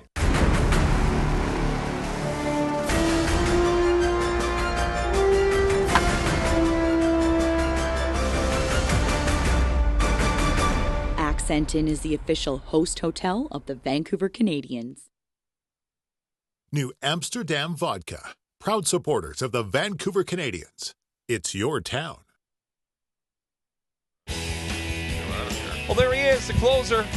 I don't know. We could go a couple of different ways with our player of the game. Kevin Biggio might be in the mix. Patrick Murphy could be there. Juan Tejada with 3 hits. We'll let the guys in the truck decide. We're going to give him the golden ticket right there. But there's the man with the plan, the former Arkansas Razorback, sweet Jackson Laurie coming in. 2 saves and 2 chances. Also a 1-0 record. He's been the man with the plan. And right now, mission simple. Should he choose to accept it, get 3 outs and lock down this victory for the Vancouver Canadians tonight. Excellent. It's comfortable at the end of the ball game. Wants the ball. A couple of saves last season as well. And hey, not overpowering. Little cross-body delivery. We'll run it up there in the low 90s with a little sweepy breaking pitch, but aggressive pitcher. Again, that's more about attitude at the end of the game. Is a kid that wants the ball late. And you're going to be that guy who knows that the game's on the line, and you just don't let that heart rate raise. You just keep doing what you do. This is where the Canadians got to buckle down in front of a sold-out crowd of 6,413. What a game we've had for you on Shaw TV. You know, we did a game last year on Shaw TV, and it was wicked as well. So I bring them out a little more often. There's John Tamargo, the manager of the Vancouver Canadians. He's thinking about what he's got to do, what scenarios he's got to drum up should things go sideways. His father, the great John Tamargo.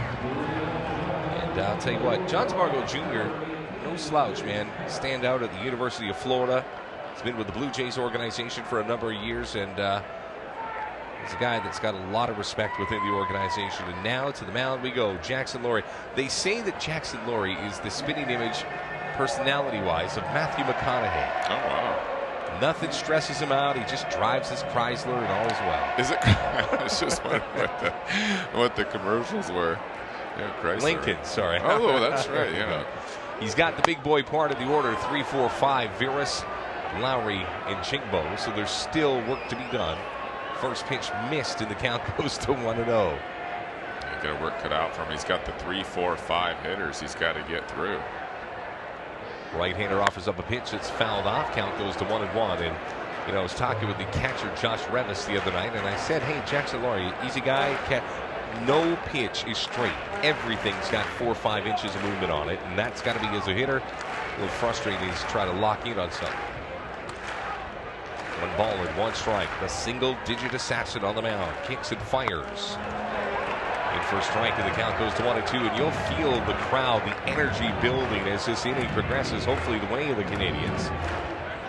It's the beauty of being at the ballpark, and not one fan is left, because even after this game, there's a post-game fireworks extravaganza presented by Vancouver Community College, so they're all sticking around. 1-2. Lazily hit ball. Oh my goodness, Kevin Biggio might have just made the decision for everybody in the truck. Wonderful defensive play, and somewhere his dad's ears are burning. Big boy play, and that's got to be frustrating for Vera. Look at him, he claps his hands together. He knows that should have been a base hit, but again, Biggio equal to the task as he goes parallel with the ground and comes up with a huge out. Look at this, that's a guaranteed base hit, right? Oh man, he's been good tonight defensively. Well, that's the difficulty of that. So how that ball slicing away from Biggio. That ball was a slider away that he had that left to right spin on, still able to get to it and make a beautiful play to stop that leadoff hitter from getting aboard. There he is, locked in. Kevin Biggio having a heck of a game. Jackson Laurie on the mound, kicks and fires. There's a ball that's hit out to the shortstop. Stayed back on it. Long throw across the diamond in time. And now the Canadians are 1 out away from a victory here tonight on Shaw TV. And the fans just continue to grow with excitement. They know they're close. And Lowry continued to pound that third base side of home plate. Got another nice easy ground ball there.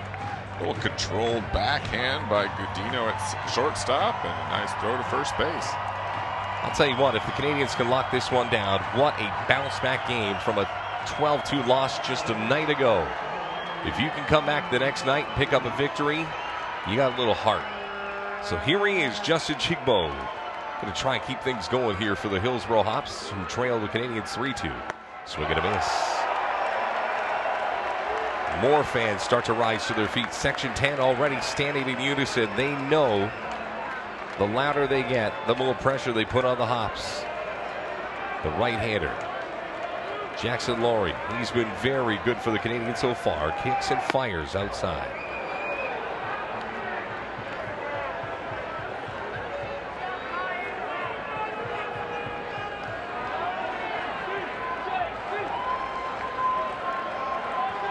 Laurie steps off the mound as if to play a little cat and mouse. So now Chigbo will step out as well. Chigbo looking for his first base hit of the game. He did reach base on a walk at the 7th. Swing and a miss, and the count goes to 1-2. And now the fans down the first base and third base line get louder, and now they start to clap in unison. Sold out stadium, and man, it's never looked so good. The Canadians 1 strike away from a victory here tonight. The 1-2, got him. Swing and a miss. The Canadians will hold on tonight for a 3-2 heart-filled victory over the defending Northwest League champions from Hillsborough. What a gutsy performance, and what a way to keep pace in the North Division tonight. Some excellent pitching from Vancouver from start to finish. Some fantastic flashy defense, timely hitting in Vancouver with a real nice 3-2 win. Well, buddy, I tell you what, man, I wasn't completely on the fence with any one player for a player of the game, and that ball that Kevin Biggio took a stab at gives me the confidence needed to look at you and say, partner, if you're good with it, I'm good with it as well. He had an excellent game, some good at bats, some fantastic base running, and real good defense that took some runs away from the Hops and allowed Vancouver to emerge victorious. It is a sea of black, silver, red, and white tonight is what the Canadians, they move to 5-4. They keep the pressure on the likes of Spokane, Tri-City, and Everett in the division, and boy, in a 38-game sprint towards the first half pennant, there's not much more you can say than congratulations. The Canadians are still very much a part of the conversation in the North Division. And every single fan still out there enjoying it. A couple of signatures being given out now before the boys go back. Some of them will come out and enjoy those fireworks, but as we come back to this game right here, the one thing that we can say is Patrick Murphy set the tone early on. The bullpen tonight was awesome. The defense, when they needed it, they weathered a few miscues and stuck with the program and picked up the win tonight. I think if if the Blue Jays or the fans were wondering if Patrick Murphy was healthy, I think it's a resounding yes for an answer. This guy's the real deal. I mean, big, strong-bodied kid with an easy delivery, running it up there, touch 95 miles per hour regularly. Curveball and changeup, and I'll tell you what, when he was spotting his pitches, you could really see how this guy could dominate the higher levels, and off to a good start here in this season and healthy. That's the big thing.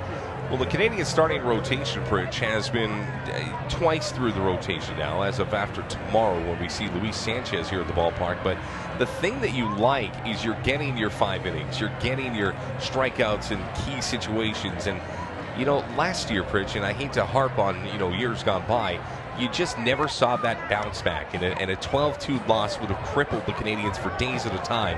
Whereas tonight, to be able to come back just less than 24 hours after a shellacking the way that they took, to come back and win a tight game, not just a game, but a game like this where there was no scoring after the fourth, that speaks to what kind of team this is. Yeah, well, there's so many ways that they can beat you that they displayed tonight. I mean, obviously throwing up 12 hits, hey, that's going to win a lot of games in itself.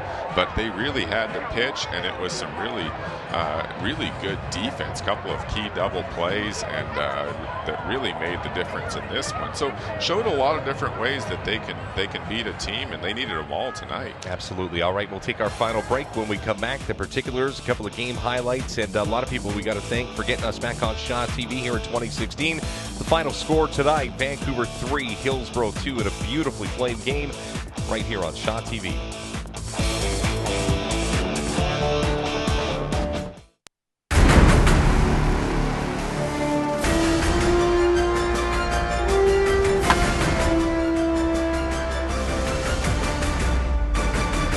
Accenton is the official host hotel of the Vancouver Canadians. How Sound Brewing in Squamish, BC features a hotel, restaurant, and brew pub. The award-winning microbrewery is located amidst the Pacific coastal rainforest, ocean, and mountains. How Sound Brewing in Sea to Sky Country, just a 45-minute drive north of Vancouver. Our beef is raised without the use of hormones or steroids. We're pretty proud about that.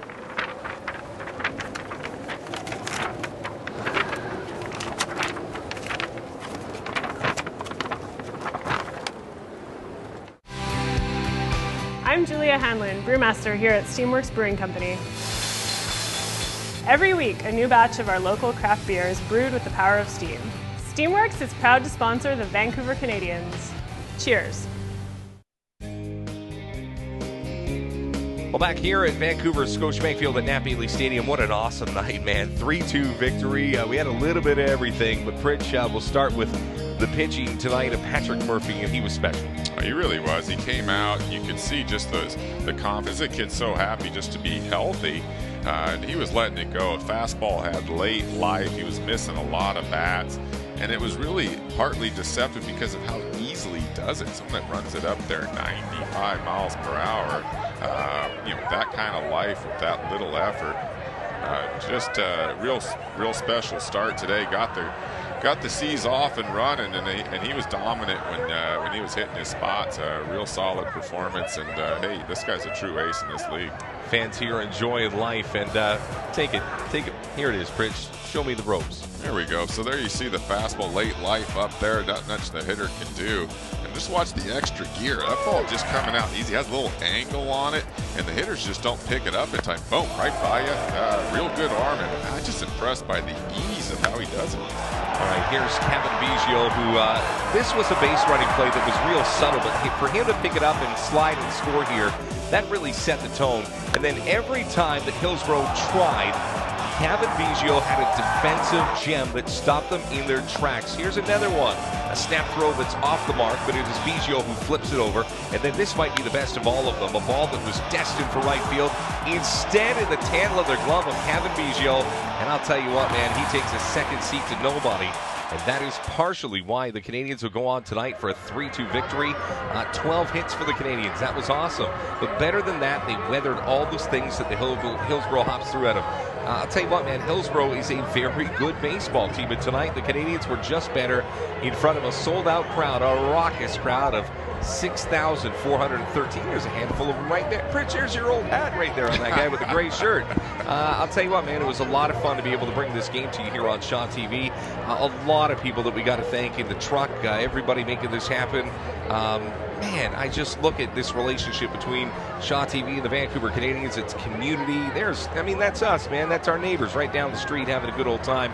And everybody here at the ballpark enjoyed the sights and sounds of the game. So again, everybody from the Canadians, thanking everybody, especially from Shaw TV, for making this broadcast the first of 6 that you'll see here on Shaw this summer. So very, very impressive. And Pritch, partner, glad to have you back in the booth It as well. was nice to be back here with you, Rob. A nice night for baseball and a nice win.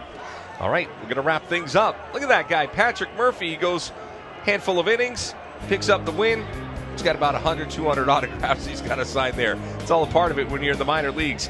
Final score tonight on Shaw TV, 3-2 Vancouver over Hillsborough. You've been watching A&W Saturday nights from the Nat on Shaw TV. Good night, everybody.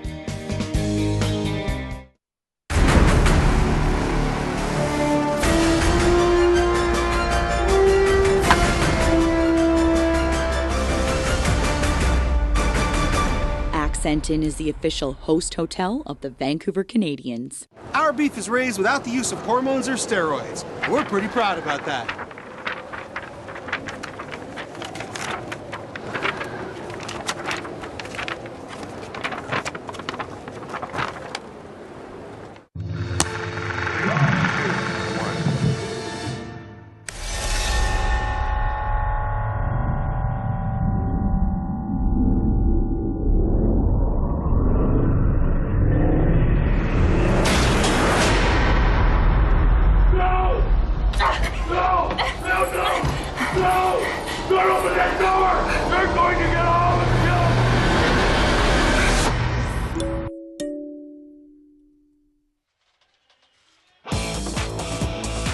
Well, it was one of those nights. I'll tell you what, man, there were so many key moments in this game that if you're a baseball fan, it was as good as it gets. Just like them. They were having a grand old time. There's our big starter right there. He kept these guys in check all night long, man. Pat Murphy was a story here at the ballpark, and whether you're young, whether you're old, whether you're a longtime fan or somebody new, it's just one of those nights where as long as you were in the ballpark, I know you were having a good time. And our thanks once again to all of the people down in the truck at Shaw. Here's our next time we're going to get together. Shaw and Vancouver Canadians, Saturday, July the 2nd. The Spokane Indians are coming to town. That's the future of the Texas Rangers, and believe me, there's no love lost in that game. All right, to all the fans and everybody here, I'm Rob Fay, Chris Pritchett, thanks you too. Thanks for watching A&W Saturday nights for the Nat, right here on the mighty Shaw TV.